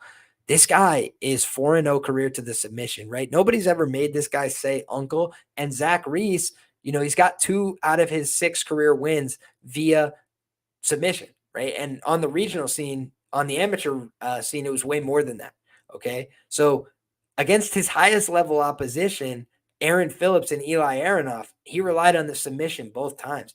Now he's got a guy who's never been submitted here in Julian Marquez. I think that's an interesting note. On the other side, Marc-Andre Barrio is a cardio machine, right? He just goes out there and throws volume nonstop from the beginning to the end. And unless you could kill him, unless you could hurt him really bad and get some respect, he's just going to keep throwing. He has no regard for what's coming back his way.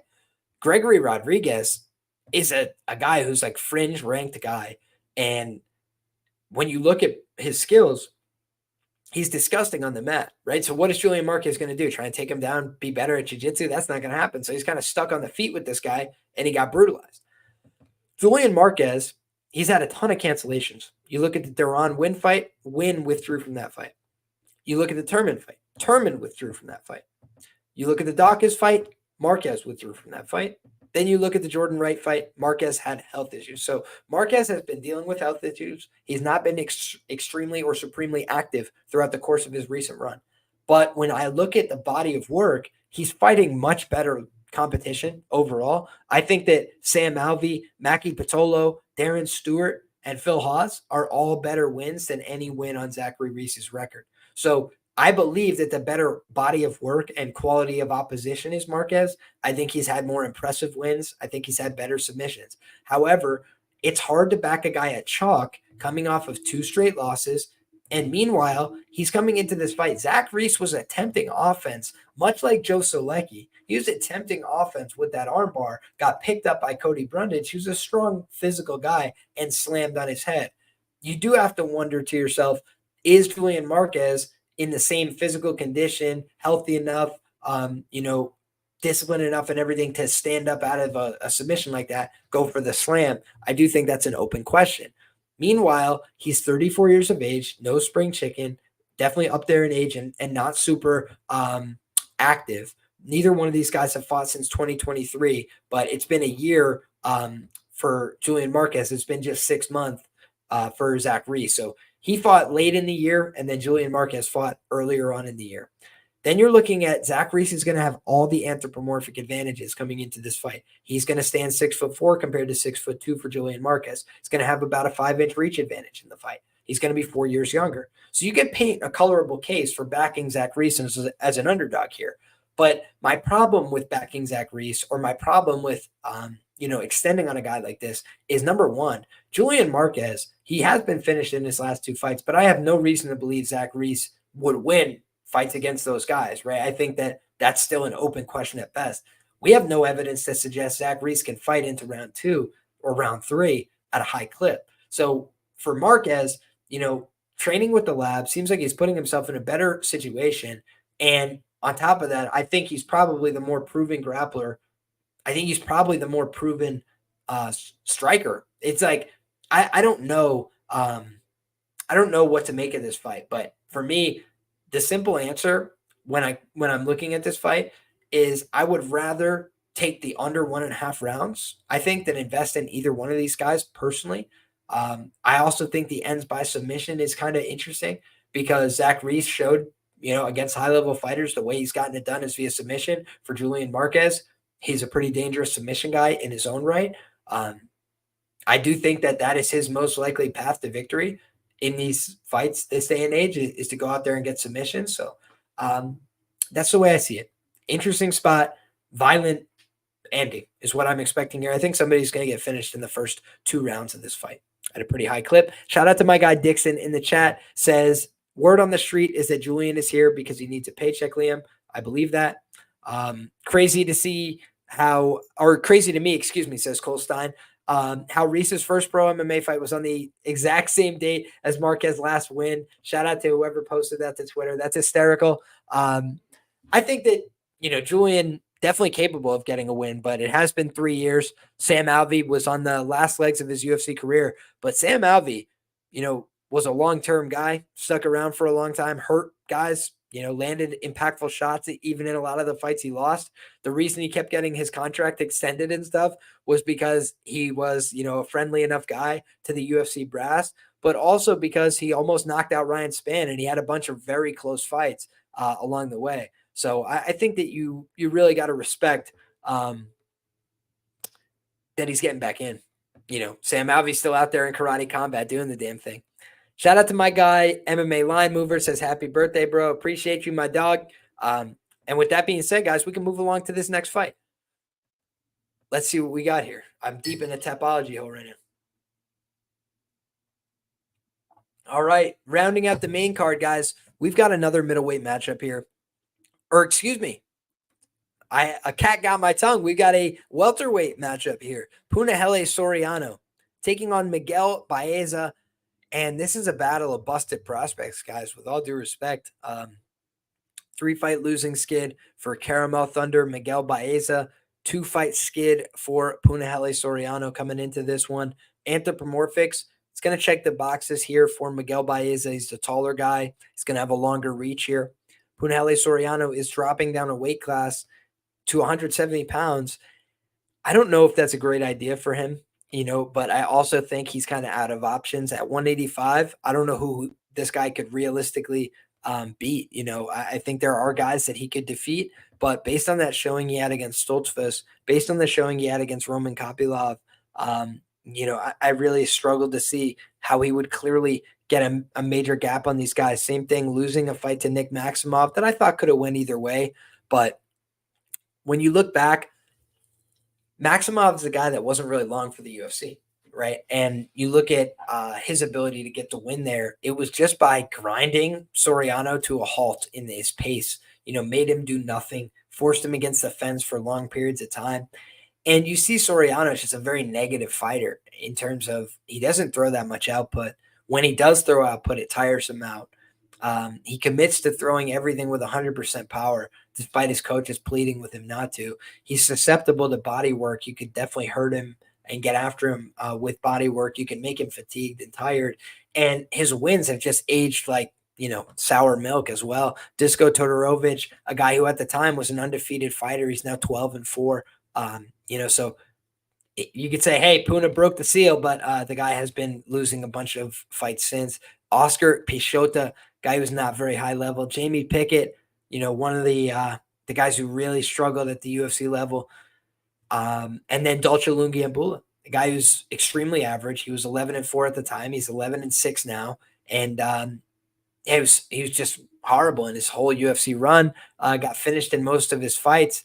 So, yeah, his only win in the UFC was over Marcus Perez and Daquan Townsend.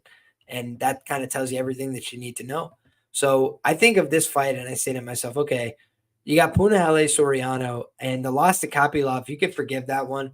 If you want, I guess you could forgive the loss to Stoltzfus. How do you forgive the loss to Maximov? I'm not sure. You forgive the loss to Brendan Allen, certainly. But at the time, guys, the hype was such that this guy was minus 110 against Brendan Allen. I honestly thought he was going to win. And the reason being, he mixed in the wrestling in his fights, regionally. Right, he would go out there, take people down, use his Wartburg experience, use the fact that he had wrestled at a high level, Division III, go take people down, put people on the ground when he started to get tired. And he couldn't do that anymore, right? He's not putting down anybody with his takedowns. Takedowns stink at the UFC level. And most of what we've seen from him is a guy who gets tired, overextends, makes bad decisions, can be finished. No things that I like to hear about a fighter. So we wish him the best. He seems like a nice guy. And I always want to see people put on for D3 wrestling. Baldwin Wallace on the shirt, right? One of the best D3 wrestling programs in the country. Shout out to those guys. They continue to just put in work every year, get better every year. Great coaching, great leadership. But when you're looking at a guy like Punahele Soriano, I just haven't seen progression at all. I've seen regression. I've seen a guy getting worse. I've seen a guy not putting forth the same amount of effort. I've seen a guy looking sloppy. So maybe is it a wake-up call? Like, hey, I'm about to get my ass cut from the UFC, so I better go get my ass in shape, get down to 170 and get a win. Maybe that's the way that it is.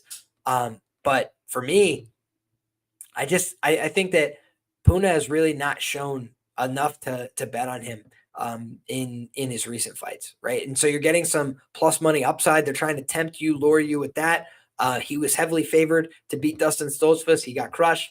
He was favored to beat Roman Kopylov. He lost the fight. He was favored to beat Nick Maximov. He lost a split decision. It was pick him against Brendan Allen. He lost a unanimous decision, got absolutely slaughtered with body kicks in that fight. I think Baeza, if he's smart, can torch him with low kicks and body kicks in this fight. Then you look at the Dalcha fight, and it was pretty competitive. And again, it just doesn't age very well. The Dusko fight, he caught him on the chin. The Oscar fight, he caught him on the chin. He wasn't able to finish Jamie Pickett like Kyle Dawkins was, right? So for me, this is like they're really trying to find a way to get Miguel Baeza back in the win column. That's why they put him against this guy. Now, as for Miguel Baeza, he has put in the work on the grappling mats, right? You look, he got an arm triangle win over Takashi Sato after he hurt him on the feet, knocked out Matt Brown after he got hurt badly on the feet. He leg kicked Hector Aldana in the UFC debut. So he's had a pretty good showing in his career prior to his string of losses, right? What happened? Everything went wrong. He loses to Santiago Ponzinibbio via unanimous decision. No skin off your nose. But then he gets brutally knocked out by Chaos Williams, and he was favored to win. So that's 2 times in a row. You go out there, you're favored to win. People expect a lot from you, and you let him down. The one that really, looks terrible is the Andre Fialho loss. And Andre Fialho is basically a KO or bust type fighter. He's not very good. Very average guy. Definitely not as good as Miguel Baeza. Not as good as Baeza on the mat, certainly. Not even close. But he's big. He was young. And he was able to go out there and clip him on the chin. So then you look. They tried to have him fight Diego Lima. Diego Lima retires. Then they have him try to fight Johan Lioness, and Baeza gets injured. Johan Lioness gets absolutely exposed in his fight. Then you have Jake Matthews against Baeza, and Baeza withdrew from that bout. Then he had a canceled bout against Neil Magny and instead goes out there and submits Guillermo Neves in a grappling match. So he's gone out there and he's shown a willingness, to compete. But he's 3-3 in the promotion. He needs to go right now. He needs to get a win under his belt. And he's got a very exploitable opponent here. So I think that Baeza can win this fight. I think if he's wise, he's going to come out here looking to take Puna down, hit him with body kicks, make him tired, and submit him. And honestly, if Dustin Stoltzfus can submit you, I'm not saying Dustin isn't a fine grappler. He's got decent takedowns. He's got a black belt in Brazilian Jiu-Jitsu. But it was more so a guy who was fatigued and had nothing left to offer and looked kind of like a fish off of his back. And I think that Baeza is a much better grappler in terms of his technique. And I think that when you look at it, it's an interesting fight because I do think Baeza's chin is pretty terrible. And Puna does have one good offering, right? Which is I can knock people out. Matt Brown hurt him. All the guys that knocked him out hurt him. So definitely we could see Miguel Baeza get hurt, get clipped in this fight. But at 31 years of age, taking some time off, kind of expecting Miguel Baeza to finish this fight. So shout out to Small World Lifter. Says, Liam, do you think the lack of KOs last week was due to the new gloves? Might be best to lay off KO props for the few weeks. Honestly, no. I think it was a function of the fighters. I think it was a function of the matchups and a lack of intensity. But we'll see. If it happens again this week, I think it's something more to take serious. But to your point, very small sample size. So I'm not overthinking it. I just think it was a shitty card, shitty energy. Just was what it was. There are a few fights decently favored to end ITD at least. Yeah, I personally see a bunch of finishes on this card. There's 14 fights. Just for the sake of TV capital, they're going to be looking for some finishes here.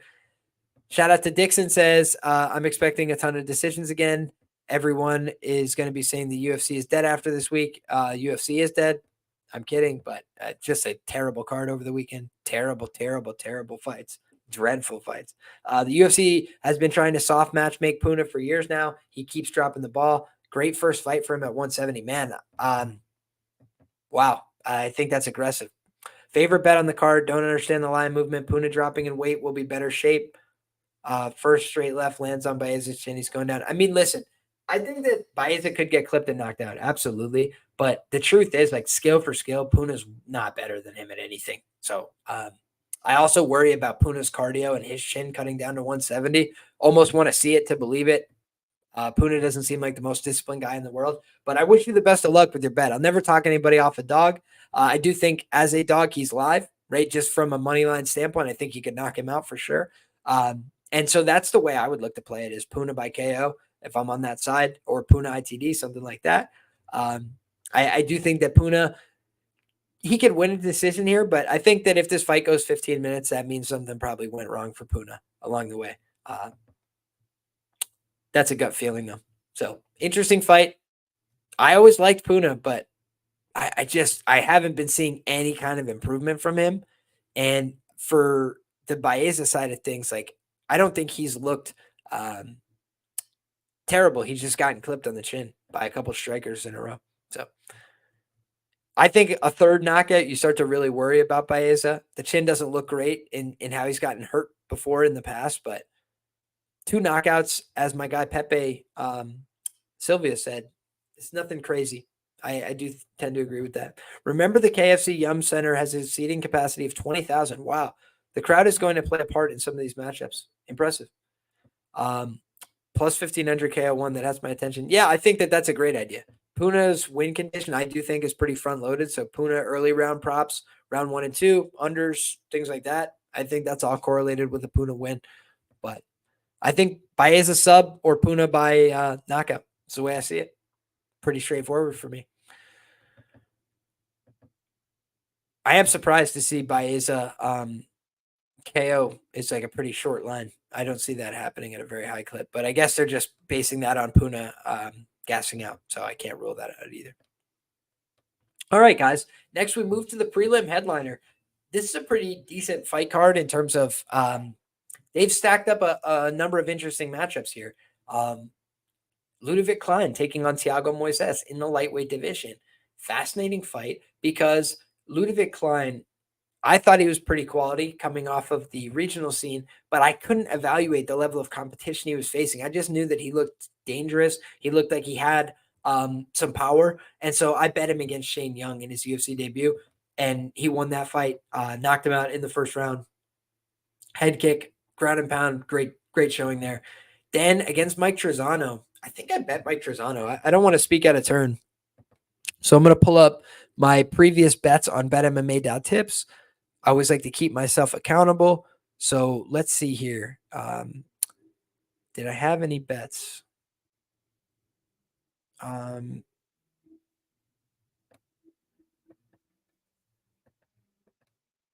Here we go.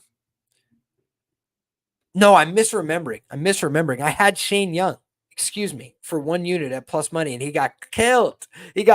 That's a terrible bet. But in any case, what I was thinking of is that I bet Mike Trizano. So I bet Mike Trizano against Ludovit Klein, and that was arguably a robbery decision. It was very, very close.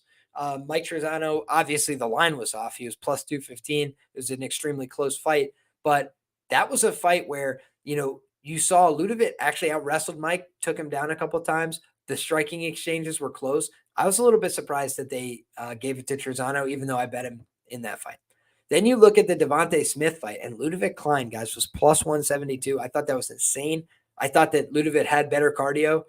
So I was like, Devontae Smith, known gasser, like, give me Ludovit Klein here. And I had him for 3 units plus 172. So I've done very well overall on Ludovit Klein fights.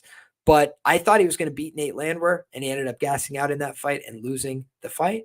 I also took the ITD in the Devontae Smith fight with Ludovit Klein, and it ended up being a split decision there. So I've definitely not had a great read on the prop market, but I've had a decent enough read on the money lines. As for Thiago Moises, I've also done pretty well on Thiago Moises fights. If you look back, Thiago Moises, he's been a weird guy to handicap. Where I did really poorly, I thought he was going to beat Joel Alvarez. I thought he was going to make it look easy, and he ended up getting absolutely steamrolled in that fight early on.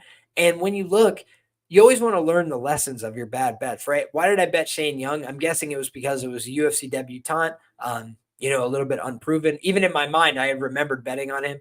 So like I misremembered that one, but you're like, okay, then I bet on Ludovit Klein as a dog in subsequent opportunities. I'm basically just looking to bet underdogs more often than not when I feel like there's a favorable opportunity. And so Shane Young, he's a proven bust now at the UFC level. But at the time, he was another guy who had more experience. He had been around. And so I was like, man, maybe this guy has enough to pull it off. And then meanwhile, we're looking at a guy in Thiago Moises who I thought he was going to pull it off against Joel Alvarez. But again, you want to learn the lessons. What did I learn from the Joel Alvarez fight? He does not respond well to pressure at all. If you're big, if you hit hard, if you get in his face, if you throw a lot of strikes, if you want to hurt him, Thiago Moises does not like to get hit. He does not like to get beat up. He does not like to get pressured. And obviously nobody does, right? But some people react better to it than others. And I think he wilts under pressure. So I bet Benoit Saint-Denis minus 113 against Thiago Moises. It was a mugging. Took him down multiple times, beat him up on the feet, beat him up on the ground, out-wrestled him, out-grappled him for large portions. So he did get taken down. He did get put in a couple bad spots, but Benoit Saint-Denis was able to work back to his feet, negate the grappling. So I think Thiago Moises is a dangerous guy, right? Against Michael Johnson, he proved, hey, I could go out there, snatch onto a quick submission, even in a fight I'm losing, gets 10-8'd in round one, comes back out and finishes, right? Then you look, I also had him at plus 199. He was a plus 200 underdog against Alexander Hernandez, and he won that fight with his striking. People will forget that he just danced around him, used the jab, used the 1-2, used the low kick, and just beat him up for 15 minutes. When I'm thinking about this fight, I'm saying, you got a guy in Thiago Moises who is a good submission wrestler, a good grappler. I do think he's got an ability to submit Ludovit Klein. We've seen Ludovit Klein get submitted in the past. Nate Landwehr was able to take him out round 3 submission. Aiden Lee in Cage Warriors was able to take him out back in 2017, round 1, rear naked choke. Mike Trezano was able to compete with him in the grappling. Jai Herbert was able to compete with him in the grappling. So definitely we've seen some examples of guys competing with Ludovit Klein in the grappling. And Moises is a good grappler. Right? He's a very sound grappler. He could wrestle very well, to the point of some of the people in our comment section right now, sharpest chat in the game. Appreciate every one of you guys.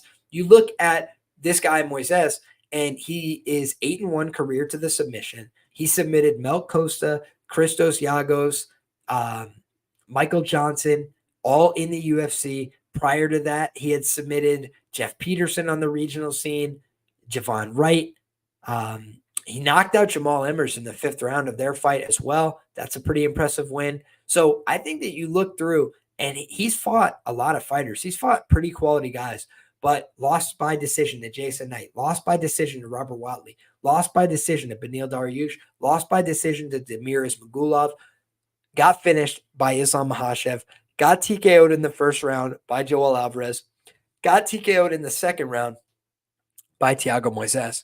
So then you have to start wondering to yourself, okay, what do these wins mean? Mel Costa, he's a guy that we don't really know what to make of him, but he got knocked out by Steve Garcia. He beat Austin Lingo via decision, and then he got submitted by Thiago Moises. That's his UFC career so far to date. So hasn't really proven a lot to us. Don't really know what to make of that win. Christos Giagos is an extreme flake, 6-8 in the UFC, been finished in 6 out of 8 losses as well.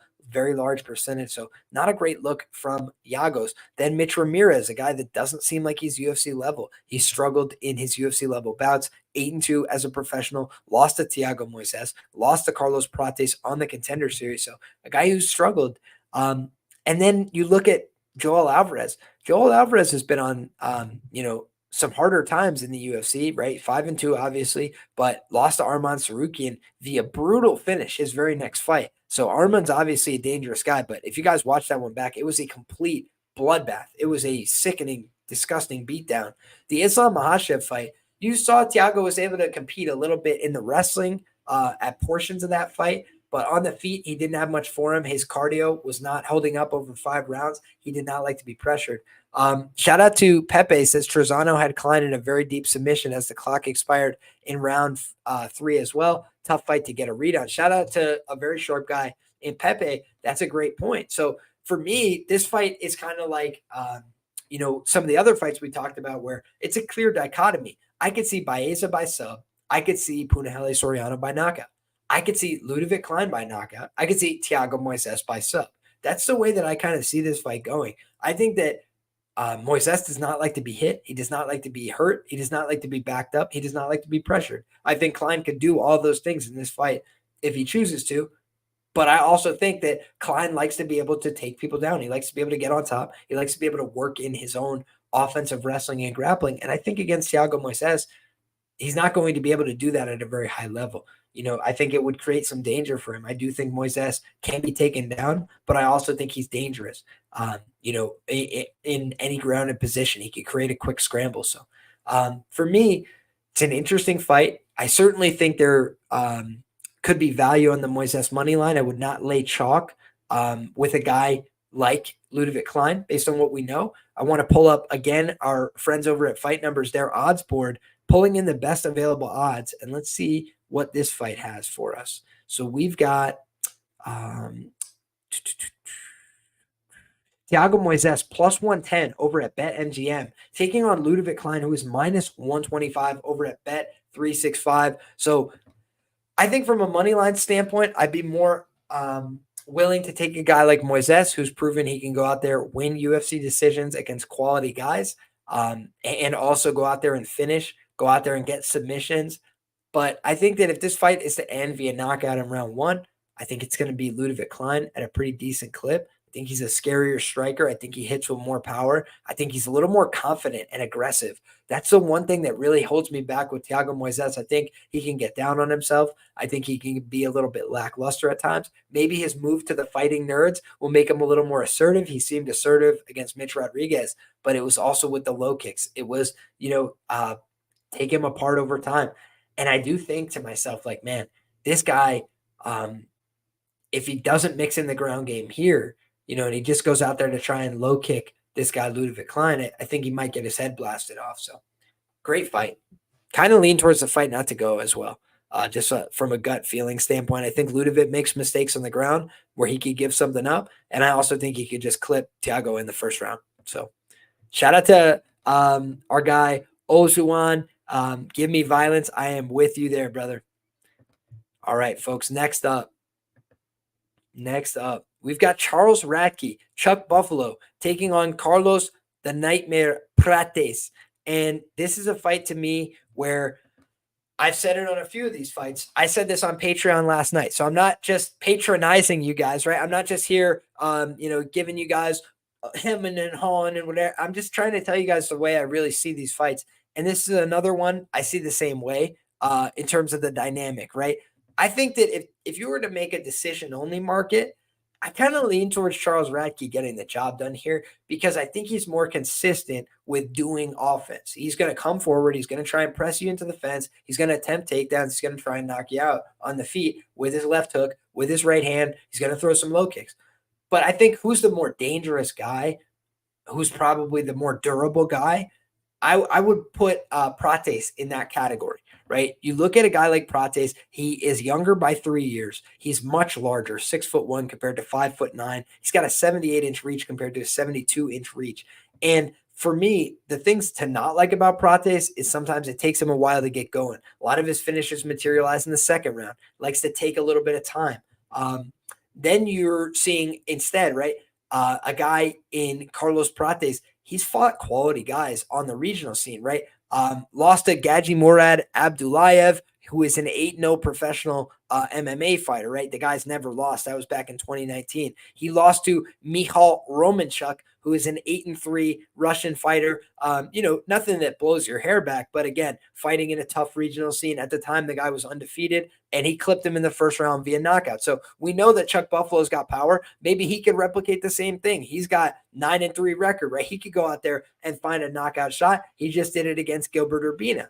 However, you then see this guy fought Dave LeDuc in Muay Thai, right? You see that he got submitted way back in the day against Ari Santos, who was a 16-8 Brazilian regional scene guy. Nothing crazy there, but that was in 2014. This guy's been fighting for a very long time. He's been around the game. So his losses back in the day, they don't age great, some of them, right? But again, all from 2014, all when he was a very young man in the game. His loss at 21 years of age was his last one via submission, as best I could tell. So I believe that this guy has gotten a lot better. I think he's harder to control on the ground than he used to be. And you look at his record, he's 3-3 career to the sub, but he reminds me of an Ismail Bonfim, right? Ismail Bonfim, he was 3-3 career to the sub, but then you look at the quality of guys he had lost to via submission and the fact it was all a very long time ago, and you say, is this guy really bad at grappling, or has he just lost some fights?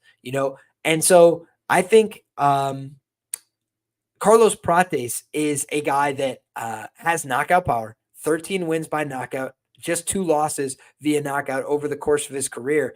Now, Trevin Giles is a pretty solid fighter. And I thought that Trevin Giles was a live underdog in that fight that they were having, right? And I think people could see why after the fact. You see that Trevin Giles was competing. He was making it a scrap. He was getting in the guy's face, wasn't giving up.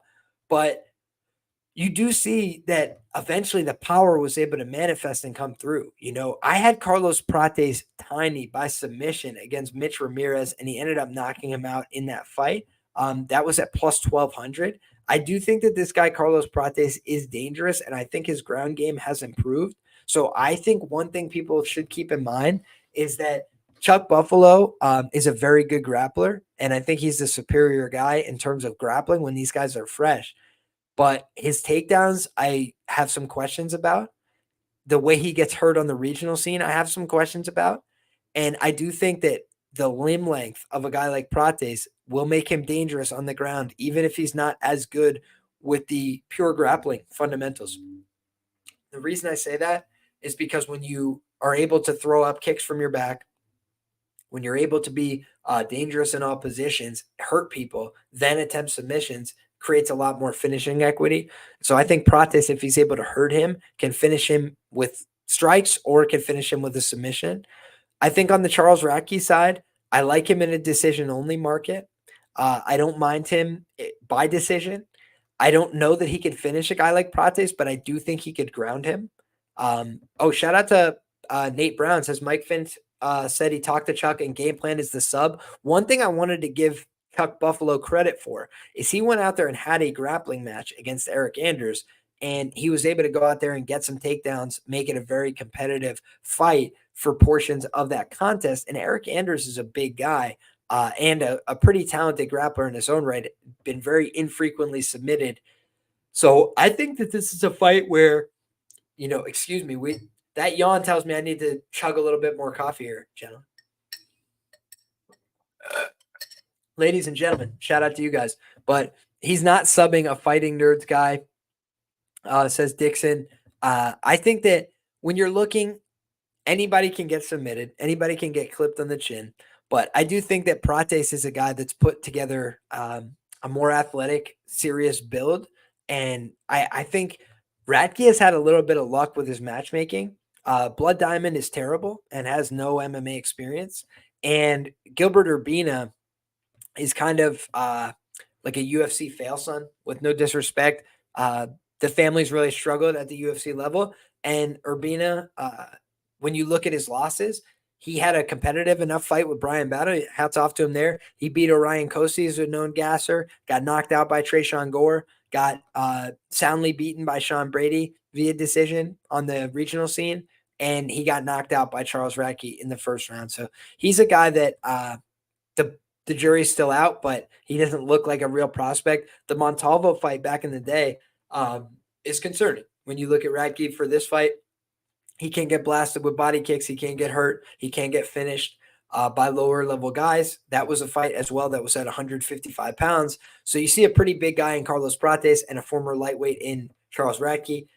He also lost to Austin Thud Hubbard on the regional scene. Chris Gonzalez, he got decision by in Bellator. So he's had some pretty relevant experience, but less pro experience, older guy. I do think he's the money line side if you were to invest in a money line side here, but I think Prates, ITD, KO, those are the ways I'd look to play that side personally. Alrighty, folks, we can move on to the next one here, where Brad Katona will be taking on Jesse Butler. And I think that this is an interesting fight on paper because I don't understand the line. I haven't decided what I'm going to do with it yet. Like I'm kind of waiting to see what this line peaks out at. But when I look at Brad Katona, he just isn't blowing me away with his recent performances. I think he's looked very tepid. The Garrett Armfield loss, he let that fight slip away. I thought the game plan was poor. I thought the aggression was lacking. I thought that he let that fight slip. Garrett Armfield can gas out, can be out wrestled, can be out grappled. We've seen it in the past. And he did a great job in that fight. So you want to give some credit to Garrett Armfield, who's a serious guy and he can box. But also you just got to say, like, Brad Katona just really didn't look great in that fight. Then you look at the fight before, Cody Gibson. That was a absolute brawl, a junkyard dog fight, right? A fight that made people think that Miles John's fight was going to be competitive. And then Miles John just rinsed Cody Gibson like he was no big deal. And so again, like, how does that win age? I mean, it looked all right. This guy barely made it through the Ultimate Fighter in his second go around, right? Like, you look at Brad Katona, he gets a split decision over Timur Valiev, wins a close decision over Vera. Who did he blow out on that show? He just didn't, right? He kind of just snuck his way by, got back into the UFC. Hey, hats off to him. He fought tough guys the first time he was there, Murad Dvalishvili and Hunter Azure, who's all right. So I think that what we have here is a case of Brad Katona, who's been around for a while, who's a solid guy. He's not a slouch anywhere, probably a deserved favorite. But how does he cover a minus 600 price in mixed martial arts these days? I don't know that he does against most guys. Like, he doesn't finish many fighters, so he gives you a lot of opportunities to win. His striking is at best pretty competitive with most of his opponents. He's not blowing most guys out of the water, so he knows how to strike. He's competent, but he's not very dangerous more often than not. Okay, so then Jesse Butler in this fight, he's the X factor, right? He got finished by Jim Miller in the first round. And he's fought from 145 to 170 throughout his career. So do we need to see him make weight on the scale? I mean, yeah, we definitely like to see how he looks, coming down to 135. But he seems like a guy who's been taking the transition seriously. He seems like a guy who's been getting in good shape. Strikes me as a guy that takes, this fight seriously. He's been talking about it all on social media. He's not hiding from the fact he's competing this weekend. And, he wants people to know about it. He's taking pride in his work. And the guys he's training with, they're serious guys. Nick Piccinini, New York State wrestling legend. Jack Mueller, quality NCAA wrestler. I think that this guy is trying to put together, a real performance here. So is that going to matter at the end of the day? Maybe he loses the fight. Like Brad Katona, more serious guy in terms of his level of experience. But Jesse Butler, bunch of pro fights, similar age, going to be the bigger guy on paper here. So I don't know, man. I'm looking at a guy in Jesse Butler who got knocked out by a career lightweight. Like, what would happen if Brad Katona fought Jim Miller? I mean, you get knocked the fuck out. Or does anybody disagree? Like, or he'd submit him in the first round? Like, I just think that Jim Miller, a career lightweight, would probably do terrible things to Brad Katona, a career bantamweight. And you're looking at now a guy in Jesse Butler who took that fight on short notice. He's a career featherweight. He's been 5-minute rounds before. Like, the guy's had some experiences as a pro, and this is a huge opportunity for him. So I just think that you're going to get the best version of Jesse Butler. And I feel like Brad Katona kind of already peaked in MMA. So yeah, it just seems to me like there's more upside with the underdog here. I think Brad Katona is a fine fighter. If I was looking to get on the Brad Katona side, I'd be trying to bet into finishing upside. Hey, maybe this Butler guy, his chin doesn't follow him to 135, something like that. Maybe Brad Katona could clip him. Obviously, Brad Katona has good submission skills. He's a very quality grappler. But for me, I'm kind of leaning towards the dog. So, yeah, plain and simple, dog or pass situation for me. I'm never laying minus 600 on Brad Katona, not against any fighter in the UFC. So, there you go. Next up, guys, we got Andrea KGB Lee taking on Montana De La Rosa in a decision, or excuse me, in a rematch that nobody asked for, right? Everybody expects this fight to go the distance according to Tapology. And you're looking at two women that haven't been very dangerous over the course of their UFC career, not two women that are prolific finishers, and they're both on terrible recent runs. Andrea Lee, 1-4 in her last 5 fights. Montana De La Rosa, 1-3-1 in her last 5 fights. So she had a draw in there against Mayra Bueno Silva, who just fought for a title. So that's a fine fight. She beat Ariane Lipsky via TKO. That's a good win. But then you look at the losses. Maycee Barber lost a unanimous decision, got beat up badly in that one. Tatiana Suarez, she honestly fought well in round 1, was dealing with that pressure from Tatiana. And then eventually she broke under that pressure. The guillotine choke from the best guillotine power couple in the business. So shout out to Patchy Mix and shout out to Tatiana Suarez. But then she loses to JJ Aldrich, which is another concerning one. Former training partner, never attempted takedowns, fought suboptimally, got beat up. And she said, like, when I try and take down JJ in practice, I can't get her down. I tie her out. We've seen her take down Andrea Lee in the past, but Andrea Lee was still able to win the fight, able to get over on her. The thing is, when you're looking at Andrea Lee, I think she should be able to win this fight, certainly.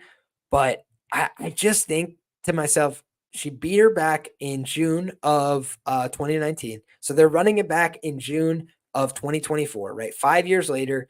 And Andrea Lee, she's been losing to good fighters for sure. But when you look, she hasn't beaten anybody good in a very long time. The best win on her recent resume is Montana De La Rosa, and it was a somewhat competitive fight. Montana just had nothing for her on the feet. I would say since 2019, Montana has gotten better with her striking. I would also say that Montana is not very savvy with her fight IQ. I think she kind of makes boneheaded decisions. I don't think she plans very well for these fights.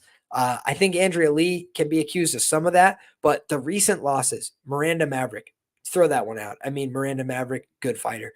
Natalia Silva, throw that one out. Natalia Silva, good fighter. Maycee Barber, split decision. That one you got to look real close and say, like, did Maycee even win that fight? Very close fight. Probably could have went to Andrea Lee, but at least you have to say super close fight. Viviane Araújo, super close fight. So these are against top girls in the division. They're a little bit older, though. In Viviane Araújo, that's a little bit concerning. She beat Cynthia Calvillo and got the stoppage there. Calvillo's looked like a complete shell of herself lately. Antonina, Shevchenko got the finish there. Antonina Shevchenko is an extremely negative grappler at the UFC level.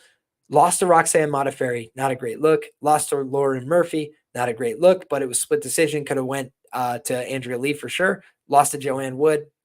So she's losing to girls that are quality. I would say almost all these girls are one tier above somebody like Montana De La Rosa, but both these women have a ton of career losses, and Montana is the younger fighter. When you're running back a rematch, it's kind of rare to see the fight go the same exact way. So for me, I would lean towards violence props here. As crazy as it sounds, the thought process for me is if Andrea Lee is truly done and just doesn't give a shit anymore at 35 years of age, maybe Montana De La Rosa gets the takedowns again this time and she's not able to get up, or she's able to pass to a good position and get the finish. But I think that Andrea Lee will be supported by the local crowd. I think that it's not impossible she can out wrestle and out grapple Montana De La Rosa at this point in each of their respective careers. The difference between both of them is you've seen improvement for sure in Montana De La Rosa's striking, but she still is getting pretty cleanly outstruck by everybody she fights.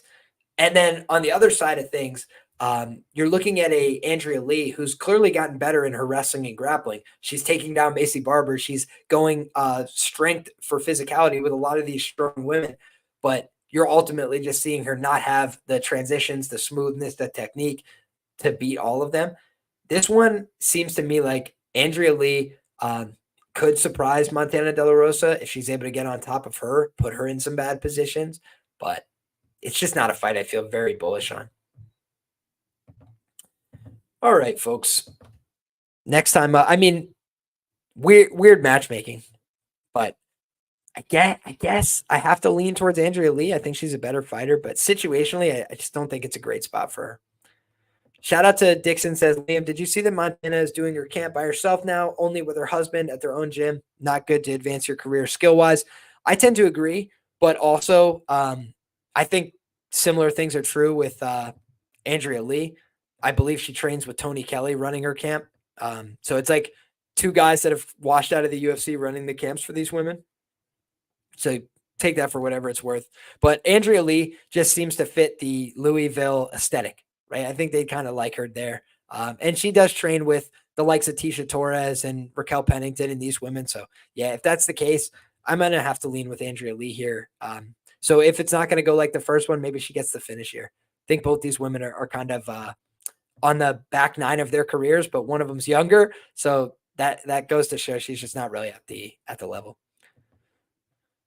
Next up, guys, we got Daniel Marcos, an undefeated Peruvian fighter, 15-0, taking on John Sexy Mexi Casteneda. And this is a fun fight in the bantamweight division. It's not a fight that I have supremely strong thoughts about. A lot of people are leaning towards the Marcos side. I get it. He's undefeated, but he is giving up some reach in this fight.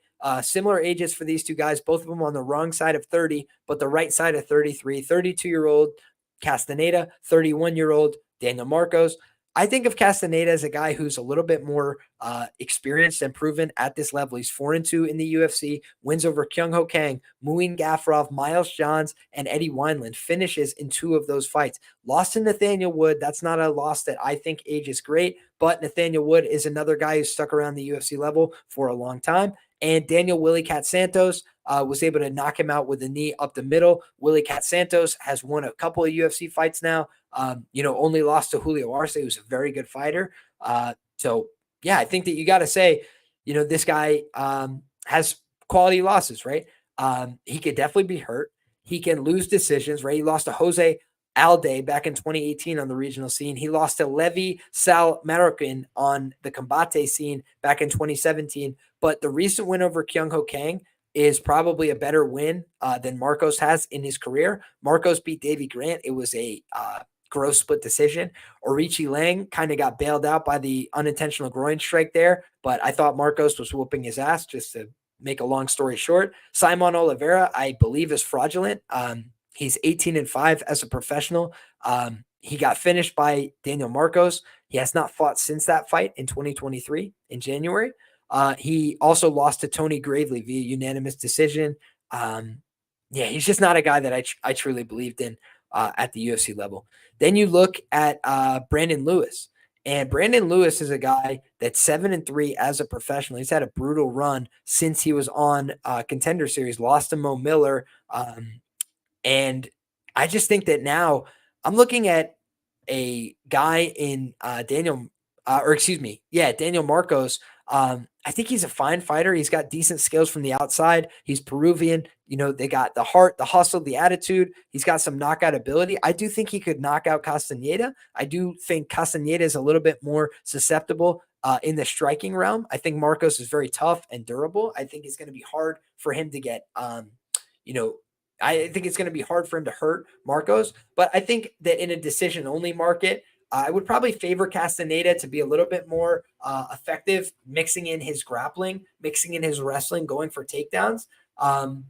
So it seems to me like a fun fight, well-matched, good scrap. But I lean slightly towards Casteneda. I don't like the fact that he's lost a couple fights and been finished a couple times, but I just think that a guy like Casteneda probably has a little bit more of a well-rounded approach at this point. If you look at his win-loss record, he's 7-0 career to the submission, 7-2 career to the knockout, and 7-4 career to the decision. That's a very balanced record over the course of his career. No submission wins for Daniel Marcos. 8 wins by knockout and 7 wins via decision. Only 1 win via knockout in the UFC. And again, it was against Simon Oliveira, who I really don't know how to rate that win. So for me, this is a spot where Marcos has a little bit more to prove. He's got to go out there and show me something. I would have probably gotten involved if Casteneda was still plus money, but at a pick'em, I think that's about fair. So I'm not going to get involved here. I think it's a good fight, good scrap, well matched. And I just lean towards Casteneda with a little bit more experience, a little bit more well-rounded approach. Let's just check in with the chat here before we move on. question from Dixon says, Liam, do you think the teep kick from Marcos could be the difference in this fight? Disrupt timing and distance. I think that's a possibility. I think that's what he's going to want to do, try and keep him at bay. But I think that Casteneda trains with pretty good guys. I think he's a pretty quality guy in his own right. I think he can mix it up here. So, yeah, that's the way I see it. Tristan says, anyone know if Liam is going live later for Bets and Banter? Not later, probably tomorrow, Dixon. Excuse me, Tristan. Probably tomorrow, Tristan. But we will be, I'm going to timestamp this video. So any fights that you're curious about, my thoughts, I'll give you my first thoughts right now. More tape to be done between now and tomorrow. So that's the way that it is. But appreciate you guys. Castaneda still even money, plus 100. Yeah, even money is like it's fine, but I'm always looking for that plus money, dog. Plus 130. That was tempting. Liam, why are you up so early? I got some rest last night, my brother. I was gonna do my show last night before I went to sleep, but I came home from jiu-jitsu and my partners, I give them all the credit. They ran me ragged yesterday. I had a bunch of great matchups, bunch of great sweats, just really tough rounds. Getting rounds in with college wrestlers, getting rounds in with really talented jiu-jitsu players, blue belts from my gym that, I think could go out there and beat a lot of people. So, hey, man, I had a great time. But I'll tell you what, guys, I got back and I could hardly get myself up out of the bed. It was an exhausting one. So I'm just happy to be here talking about these fights this morning, a little more well-rested, and we got one coffee left to get us through the rest of these fights. So we're going to take a quick swig, and then it's on to the next one. Shout out to our guy, Beaver Covington, also says, anyway, hope you're having a good day. Appreciate you, my brother. Likewise, I want to say to everybody who's watching with us now, I hope you're having a blessed day. I hope that you guys are seeing the board well. I hope you had a great last event. If you had a great last event, congratulations to you. You're never going to get hate from me. If you had a terrible last event, like I did, hey, commiserations, my brother. You're in great company. Ladies and gentlemen, we appreciate all you guys that rock with the show and support us. So thank you guys for your support. And without further ado, it's on to the next one, guys, where we've got Eduarda Mora taking on Denise Gomes. And I spent I spent a lot of time kicking myself is what I'm trying to say after that Eduarda Mora fight, because she went out there and so easily dominated Conejo. And guys, I did not bet nearly enough on the KO, the ITD.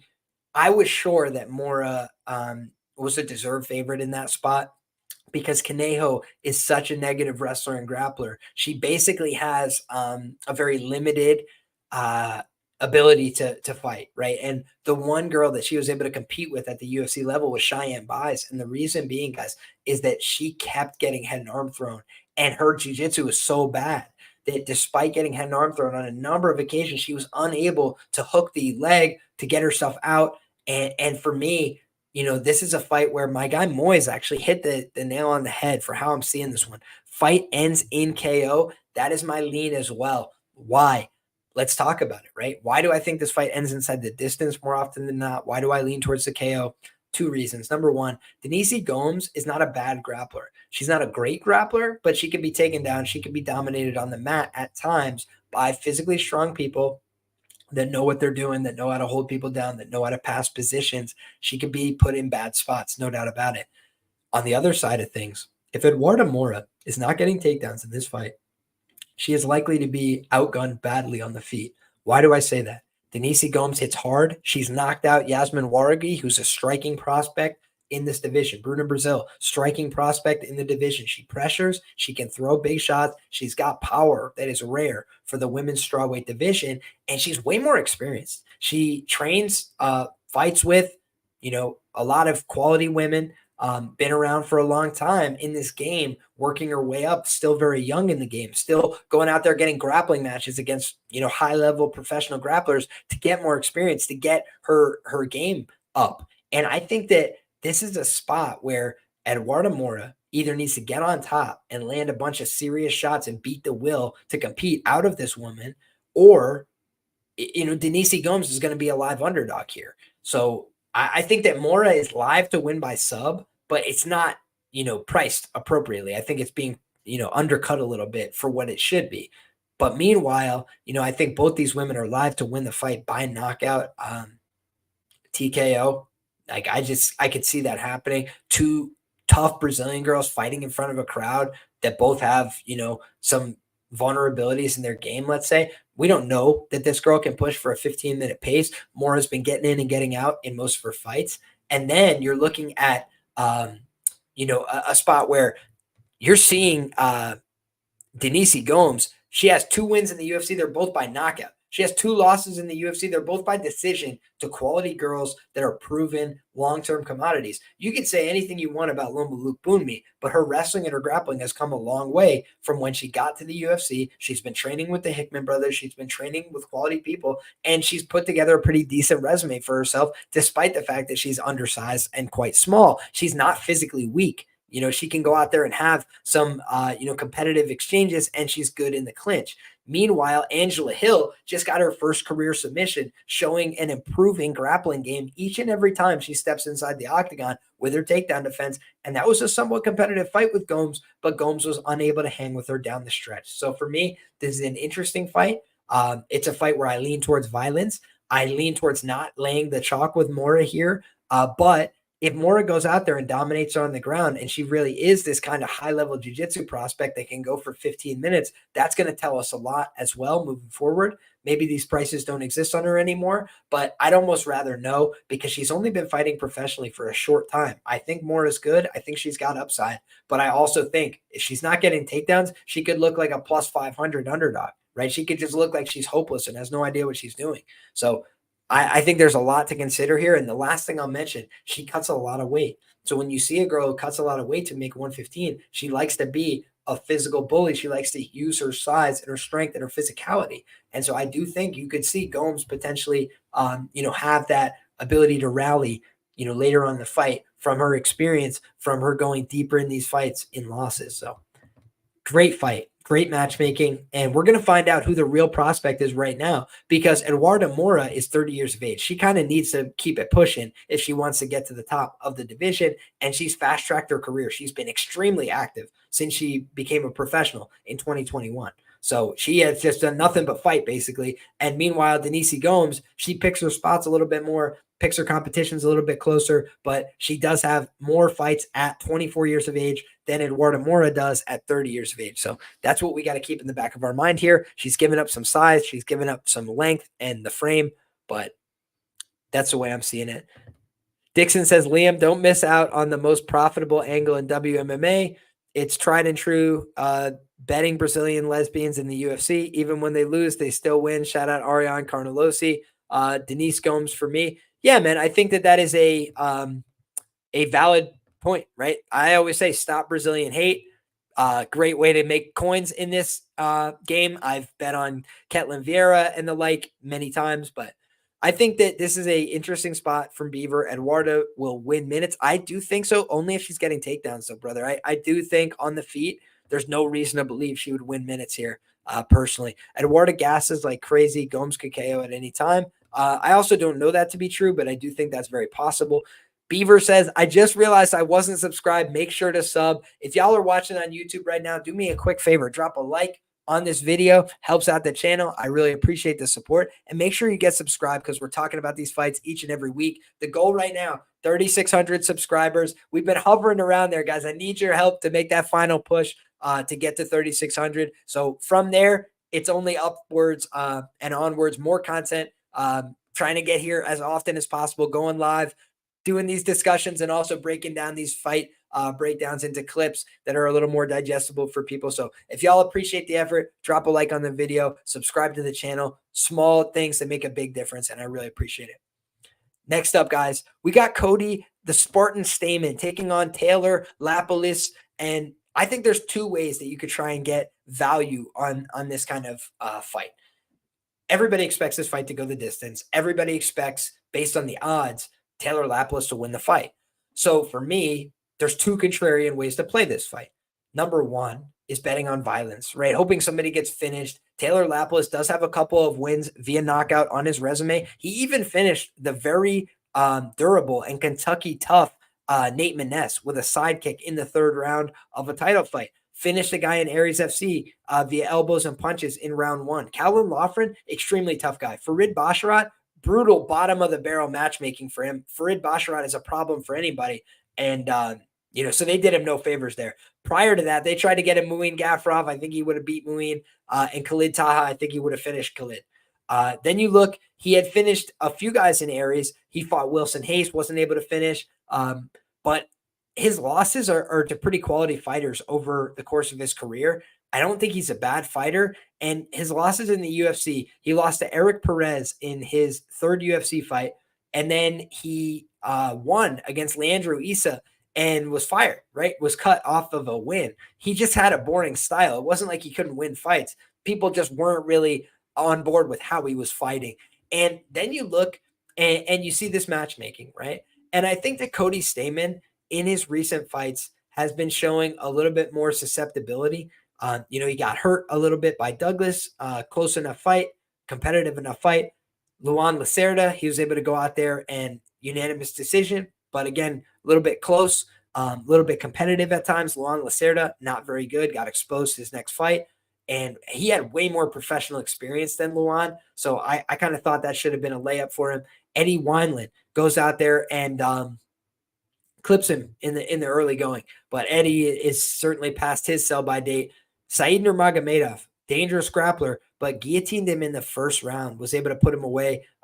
Cody is not a guy that's been finished very often, right? He's lost 4 decisions over the course of his career. So if you're just thinking what's the most likely outcome, Cody Stamann typically loses decisions. Taylor Lapilus typically fights to close decisions. You probably favor Taylor Lapilus. He's 9-4 career to the decision.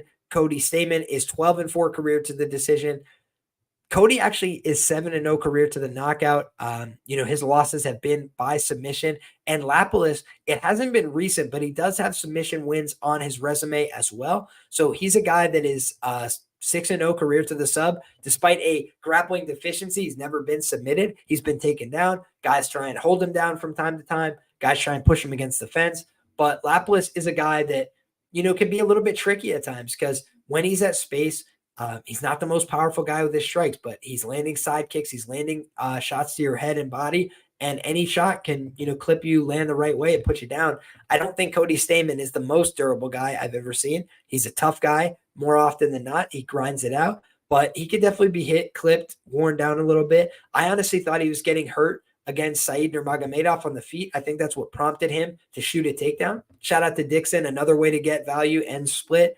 I don't think that's a terrible way. I think Cody Stamann money line. It's not a terrible way to bet this fight because if it's a close decision, if it's going to be super competitive, Cody's not a guy that typically gets blown out of the water on the feet either, right? He's a guy that typically fights close. He's got a boxing background. So I think Cody Stamann could go out there, box with him, make it competitive. But it's just that if it's a fight that's probably going to go the distance, you either have to bet on the underdog or you have to bet, terrible price on Lapilus because the books are very smart to that. So I do lean towards, from a traditional standpoint, overs, like goes to the distance. That's what feels right on this fight, but it almost feels too easy. It seems like a fight that should go the distance at a very high clip, but I think Stamann's starting to slow down a little bit in his career in terms of the motivation, but it's still a winnable fight for him. So I do think that Dixon hits the nail on the head. Redneck crowd going to be cheering for the American. Absolutely. Should be unanimous. Lapilus will be split in my humble opinion.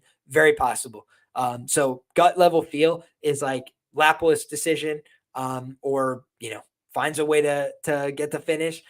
If I'm to play Lapilus, I'd probably take Lapilus ITD and hope for that upside. But again, more often than not, probably a boring ass decision here if I had to guess. And the money line side, I do think is Cody Stamann, despite the fact that I'm not a big Cody Stamann guy. All right, guys. Last and perhaps least, but I'm not going to be the one to say it. I'm kidding. We've got the 115-pound strawweight division rounding out this card. If you guys are just joining us, we have broken down 13 fights already, so make sure you go back. I will put timestamps on this video, so if you want to check it out with timestamps, I'll make sure I get that done by later today. But I wanted to just say, we've got an interesting matchup here next. We've got Reyes Amanda, 14-7, taking on Pooja Tomar, who's making her UFC debut. Pooja Tomar is going to be the first Indian woman inside the octagon. When you're looking at what's interesting about Pooja, she's got a huge social media following. Obviously, people are excited about what she can do. She does not train in India. She trains in Bali. It seems like she's been trying to get better work in on her jiu-jitsu at Soma Fight Club. However, there is a huge disparity in experience in this fight. So Puja Tomar has, a couple years experience in jiu-jitsu. She is a Brazilian jiu-jitsu blue belt. And I think that on the other side, Rayanne Amanda is a black belt. And she's not the best black belt you've ever seen, right? Like, I think if she went to black belt competition, she'd probably get exposed. But when you look at, for mixed martial arts purposes, she has been grappling her whole life. Rayanne Amanda, she has a lineage, basically. Her two parents, her siblings, they all have black belts. Her husband is a black belt as well. And when you start to look through, she's struggled in this division, right? She's a small girl. Puja Tomar is not a big girl either. Both these women could make 105 pounds. The problem is, they have to, for their career advancement, go 115 pounds or higher. We've actually seen, competitions, I believe, at 125 pounds for Rayanne Amanda as well. So for Rayanne Amanda, she's 4-6 as a strawweight professionally, which is very dire. And perhaps that record is slightly better. There's a few fights that are uncharacterized on Tapology, but I went through her Tapology record, and she's competed at all these different weights, but at 115, she's really struggled. So I think the UFC tried to put this together as a winnable fight for Puja Tomar. The problem is there's not many winnable fights for Puja Tomar as far as I could see in the UFC right now. And the only reason I say that is because when you're a blue belt in Brazilian Jiu-Jitsu, there's a lot of women that could expose you on the mat, even if they're not better than you on the feet, right? I think this is a spot where on the feet, Puja Tomar, probably a better striker. She goes, with the side kicks to the body. She can throw a decent 1-2, but more often than not, she likes to use her kicks. And I think of this as a fight where Rayanne Amanda arguably won her last fight, right? Probably deserved to win that fight. It was very, very close. Could have went either way. And let's say you give it to Talita Alencar. The one thing about that fight is Talita Alencar is also a high-level grappler, right? If you look at Talita Alencar, she's on a 5-fight win streak. She's 33 years of age, but she's a jiu-jitsu black belt. And she's also been competitive in high-level jiu-jitsu. So the fact that she's competing super close with a woman like that over minutes, it doesn't tell me that she's going to compete close in the grappling with a girl like Puja. Like, I think in the grappling, Rayanne Amanda should kind of play bully ball here. For me, the things that are interesting about this fight is, again, looking maybe towards a contrarian ends KO. It's been a long time since Rayanne Amanda KO'd somebody or won via TKO. It was against Fabiola Barroso in 2021 on the regional scene. But when you look back, I always talk about this. If you guys have been listening to my show for a long time, you've heard this before. I talk about the fact that if somebody has a dominant grappling advantage, that should lead to them having opportunities to win via TKO. It's more of a preference at that point, because if you have dominant control and you're in a great spot and you could force somebody into bad positions, you can force them to shell up the strikes and land unobstructed blows, for example. So I think of Rayanne Amanda as being in a similar position to Mora here. If she goes out there and gets takedowns, I think she's probably going to look good and get the win via TKO strikes or a submission on top. But I also think that if she goes out there and she doesn't go for takedowns, she's probably going to get beat up on the feet, and she might make bad decisions. She might get clipped. Puja Tomar has pretty solid cardio. So she might be able to outlast her. And the record, like I said, in this division is just god awful for Rayanne Amanda. So I would not lay this kind of chalk price with Rayanne Amanda. If anything, I would lay into the idea that, hey, if she's going to cover this price, she's probably going to finish the fight, going to need to get on top or get into a submission exchange. But for me, if this does not get into a grappling exchange, I think Puja Tomar is going to win the fight standing. So that's the way I see it. Moneyline side, probably Tomar. Looking towards violence here. Again, I like the women's fights to be violent this week.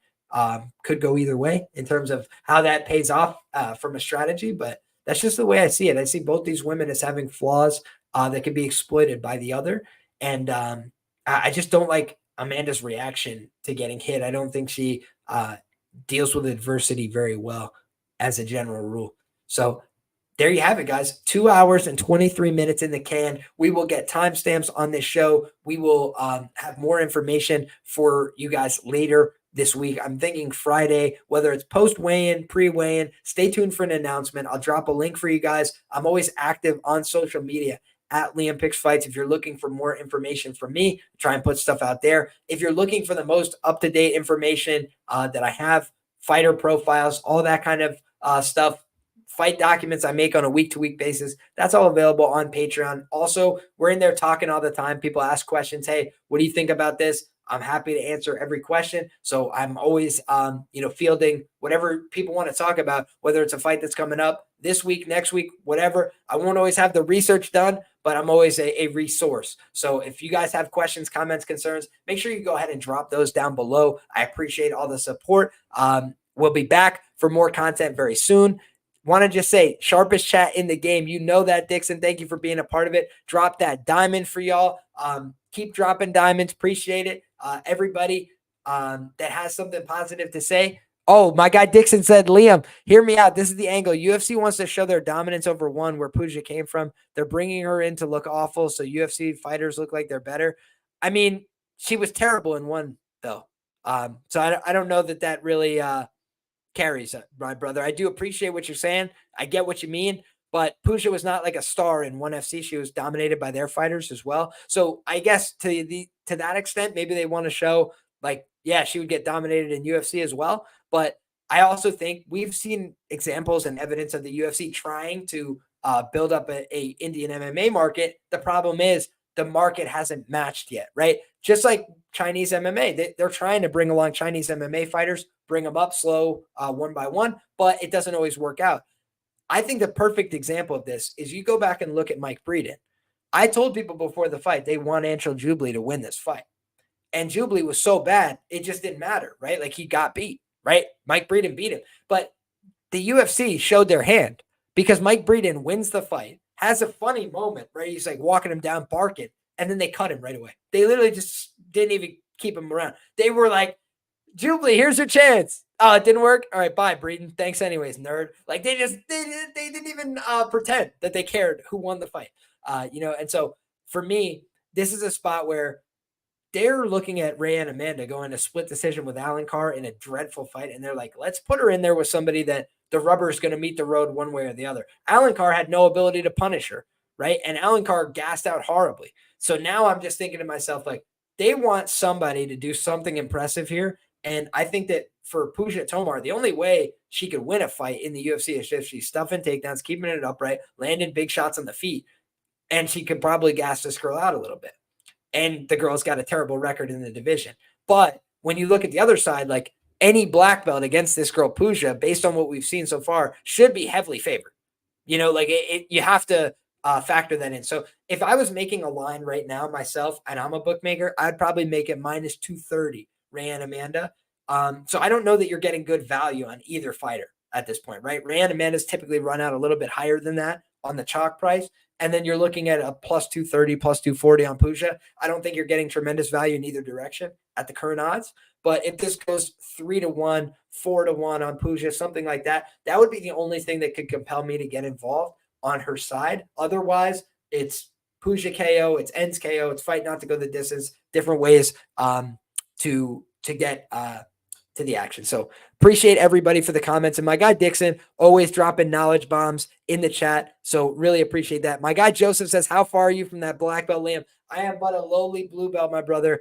No false valor here. I do compete. There's videos of me competing online. I've been wrestling for a long time. I've been around the game. I watch a ton of fights, but I am just a blue belt, my brother. Slow and steady wins the race. I hope to be a black belt by the end of my martial arts journey, but I'm in no rush, brother. I got a white belt mentality. Can always get better every day. So appreciate that. And last but not least, my guy Joseph says the write-ups are key, guys. Subscribe now. Thank you so much, Joseph. That's always what we're in it for. So what to expect from me the rest of the week, we're going to run through it real quick. We've got tomorrow coming your way, bets and banter, special guests still to be announced. So stay tuned for that. Get subscribed if you're not already. Drop a like on the video if you want to help out and support our sponsor for today, guys, Fight Numbers. Once again, if you guys forgot it, we'll show it to you once again what the odds screen looks like. This is just one of many things that they have on here that you could use as great tools to help you when you're picking your own stuff. Fight Prop Finder. Another thing, I believe this is a free tool. So if you guys don't want to subscribe, you don't want to use promo code Liam for 30% off for the first month, no problem. Go here. You go, all right, let's say Charles Radtke. Bang. Pop it in the search bar, right? Now, you guys can see this, right? It pops up with Bet Online. What do they got in by knockout? DraftKings, FanDuel, MGM. If you guys are not comparing prices when you're betting on props, you're leaving money on the table. Somebody before, let's do an example, right? So I remember somebody before said Dom Reyes, right? They were talking about his submission prop, and they said 12-1. Did I mess that up? They said 12-1. When they were talking about Dominick Reyes. Now, meanwhile, let's go Dom Reyes by submission. All right. We're using all the tools that I talk about. I really use them, right? So now let's take a look. Bet Online. The sub is 16-1. DraftKings 12-1. FanDuel 17-1.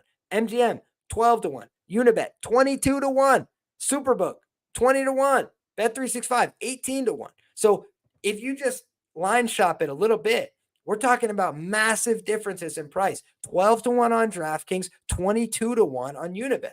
So if you're not going and shopping the best price, guys, you're simply leaving money on the table. We always talk about on this show, good fundamentals. That's how we believe in winning money on this. So sometimes we're going to take plus EV bets like Mickey Gall that don't work out, right? But we're going to try and long-term get on the right side of good bets, because the more good bets we take, the fewer bad bets we take, the more likely we are to win by the end of the year. If we're taking numbers that aren't even the best on the board, we're just shooting ourselves in the foot, right? We're asking to lose because we're not giving ourselves a chance to get an edge on the market. If I want to really beat the market, I'm thinking about every dollar and every cent that I could get on my bets. So what I need to do is not go out there and take the worst price so I lose more on my losses, and not take the best price so I don't get the maximum value when I win.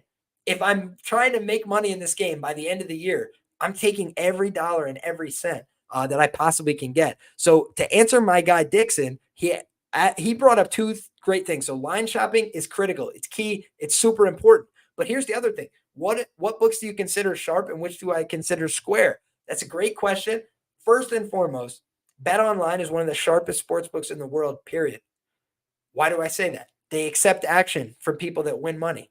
Right? So when you look at the broader sports betting ecosystem, any sports book that limits players that win is not going to have as sharp of information, typically speaking, over time, because they're limiting how many sharp players can play into them.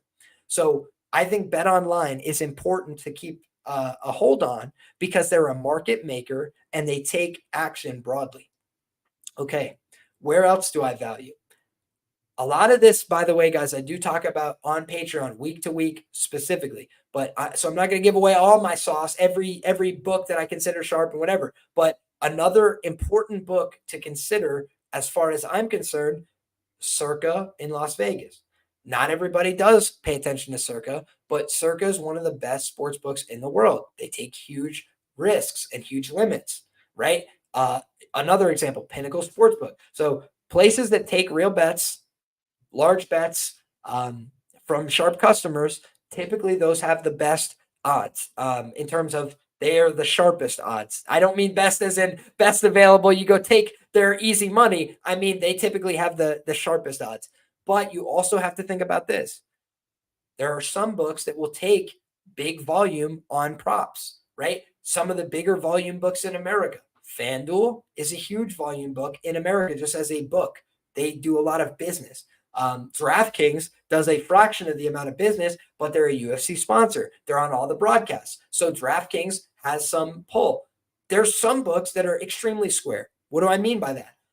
After the entire market has moved off a number, they're still sitting at that number for another day and a half. That's because they don't let most people that win money long-term, that have a sharp betting profile, every bettor at a sports book is being profiled, right? What does the sports book really do well that makes them good at their job? It's not setting odds. It is the fact that they can go look at your history of trades and bets that you make and decide over time, is this person going to beat us? And if you're a mathematical certainty to beat some sports books, they will just not take your action anymore, right? I could give you guys an example from my life, which is BetMGM. And BetMGM is a book that some people can play into because they don't always profile everybody well. I would say they're one of the worst books in the world at profiling as well as at setting odds, but they're very good at banning people that win money. As far as I'm concerned, and as far as my experience has gone. But what happened is, I'll tell you guys a funny story, because the reason my BetMGM account got limited was not from a winning bet. It was from a losing bet. And I know this because I had only had one active bet at the time. And then the bet resolved. I lost the bet. This is the funny part. But it was, I believe, Iowa State plus 11 was the bet. It was a college football bet.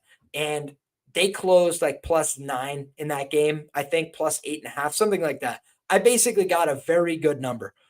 And they lost the game by 20 points, right? It was not a competitive game at all. But because I'm aware of how the industry works, I know that some guy sitting behind a desk somewhere was reviewing my account activity, and they see that I'm beating them at MMA, and they see that I've now taken them for a 2.5-point scalp on college football, and they do the math and just go, okay, if he's scalping us on college football and he can beat us on MMA, we're not going to beat him, right? He's not playing 18-leg parlays and doing things that we would like to see from bettors that we think are going to lose. Now, again, are there people that can get down real money and then win a serious bet? Absolutely.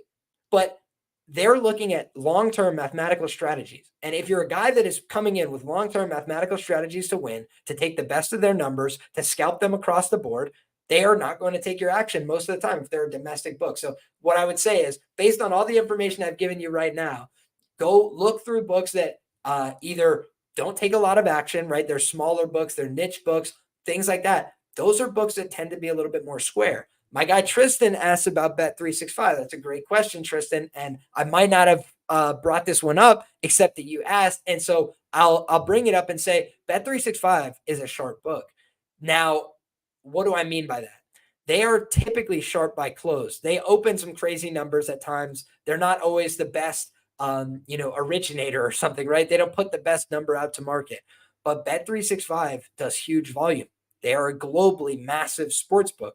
So when you have a massive sports book, a global sports book like that, and by the way, a sports book that has lines so bad when they open sometimes that people are looking to get multiple accounts. They're buying Bet365 accounts that are unlimited from losers.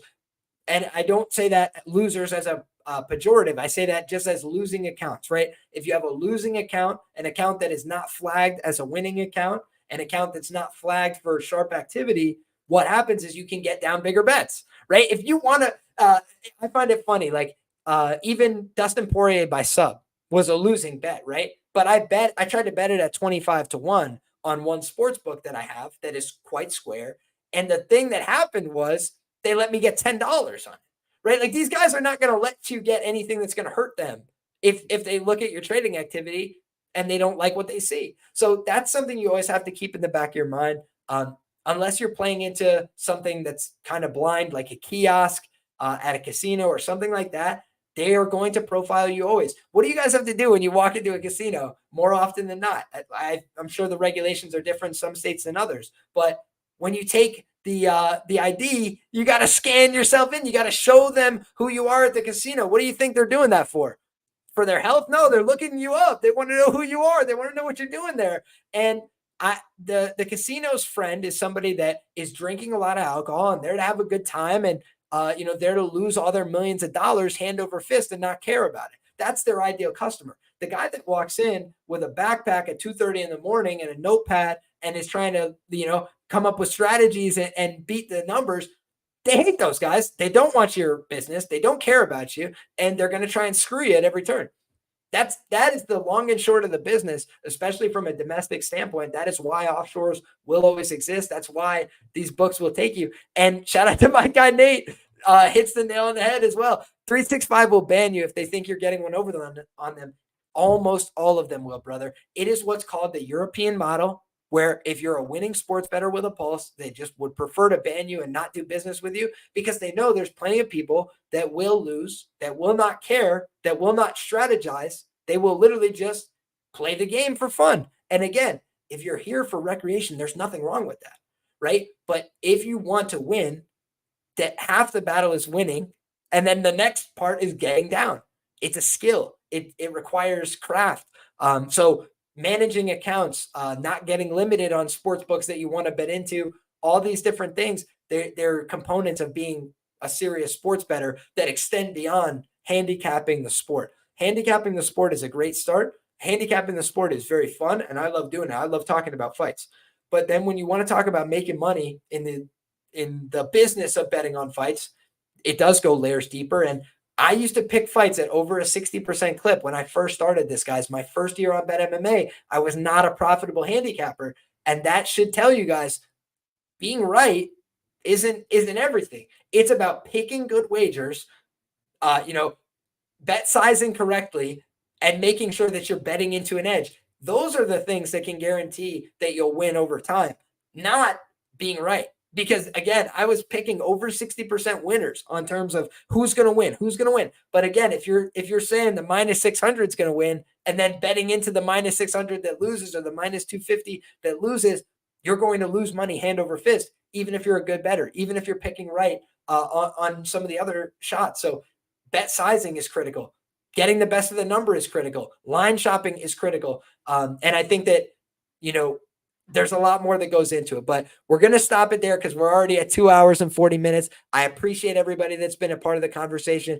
If you have more questions, comments, concerns, thoughts, go ahead and fire them off in the comment section down below. I try and get back to as many comments as possible. Try and be very interactive in there. And then, like I said, if you guys have more questions, comments, if you're patrons, go ahead and hit the Patreon chat and we'll hit you back with all the thoughts. I'm hoping to place a bunch of bets today and then have more thoughts for bets and banter tomorrow. A great special guest as well. So drop that like, get subscribed. God bless you all. Enjoy those fights and come back tomorrow. We're having all the same fun again. Thanks, guys.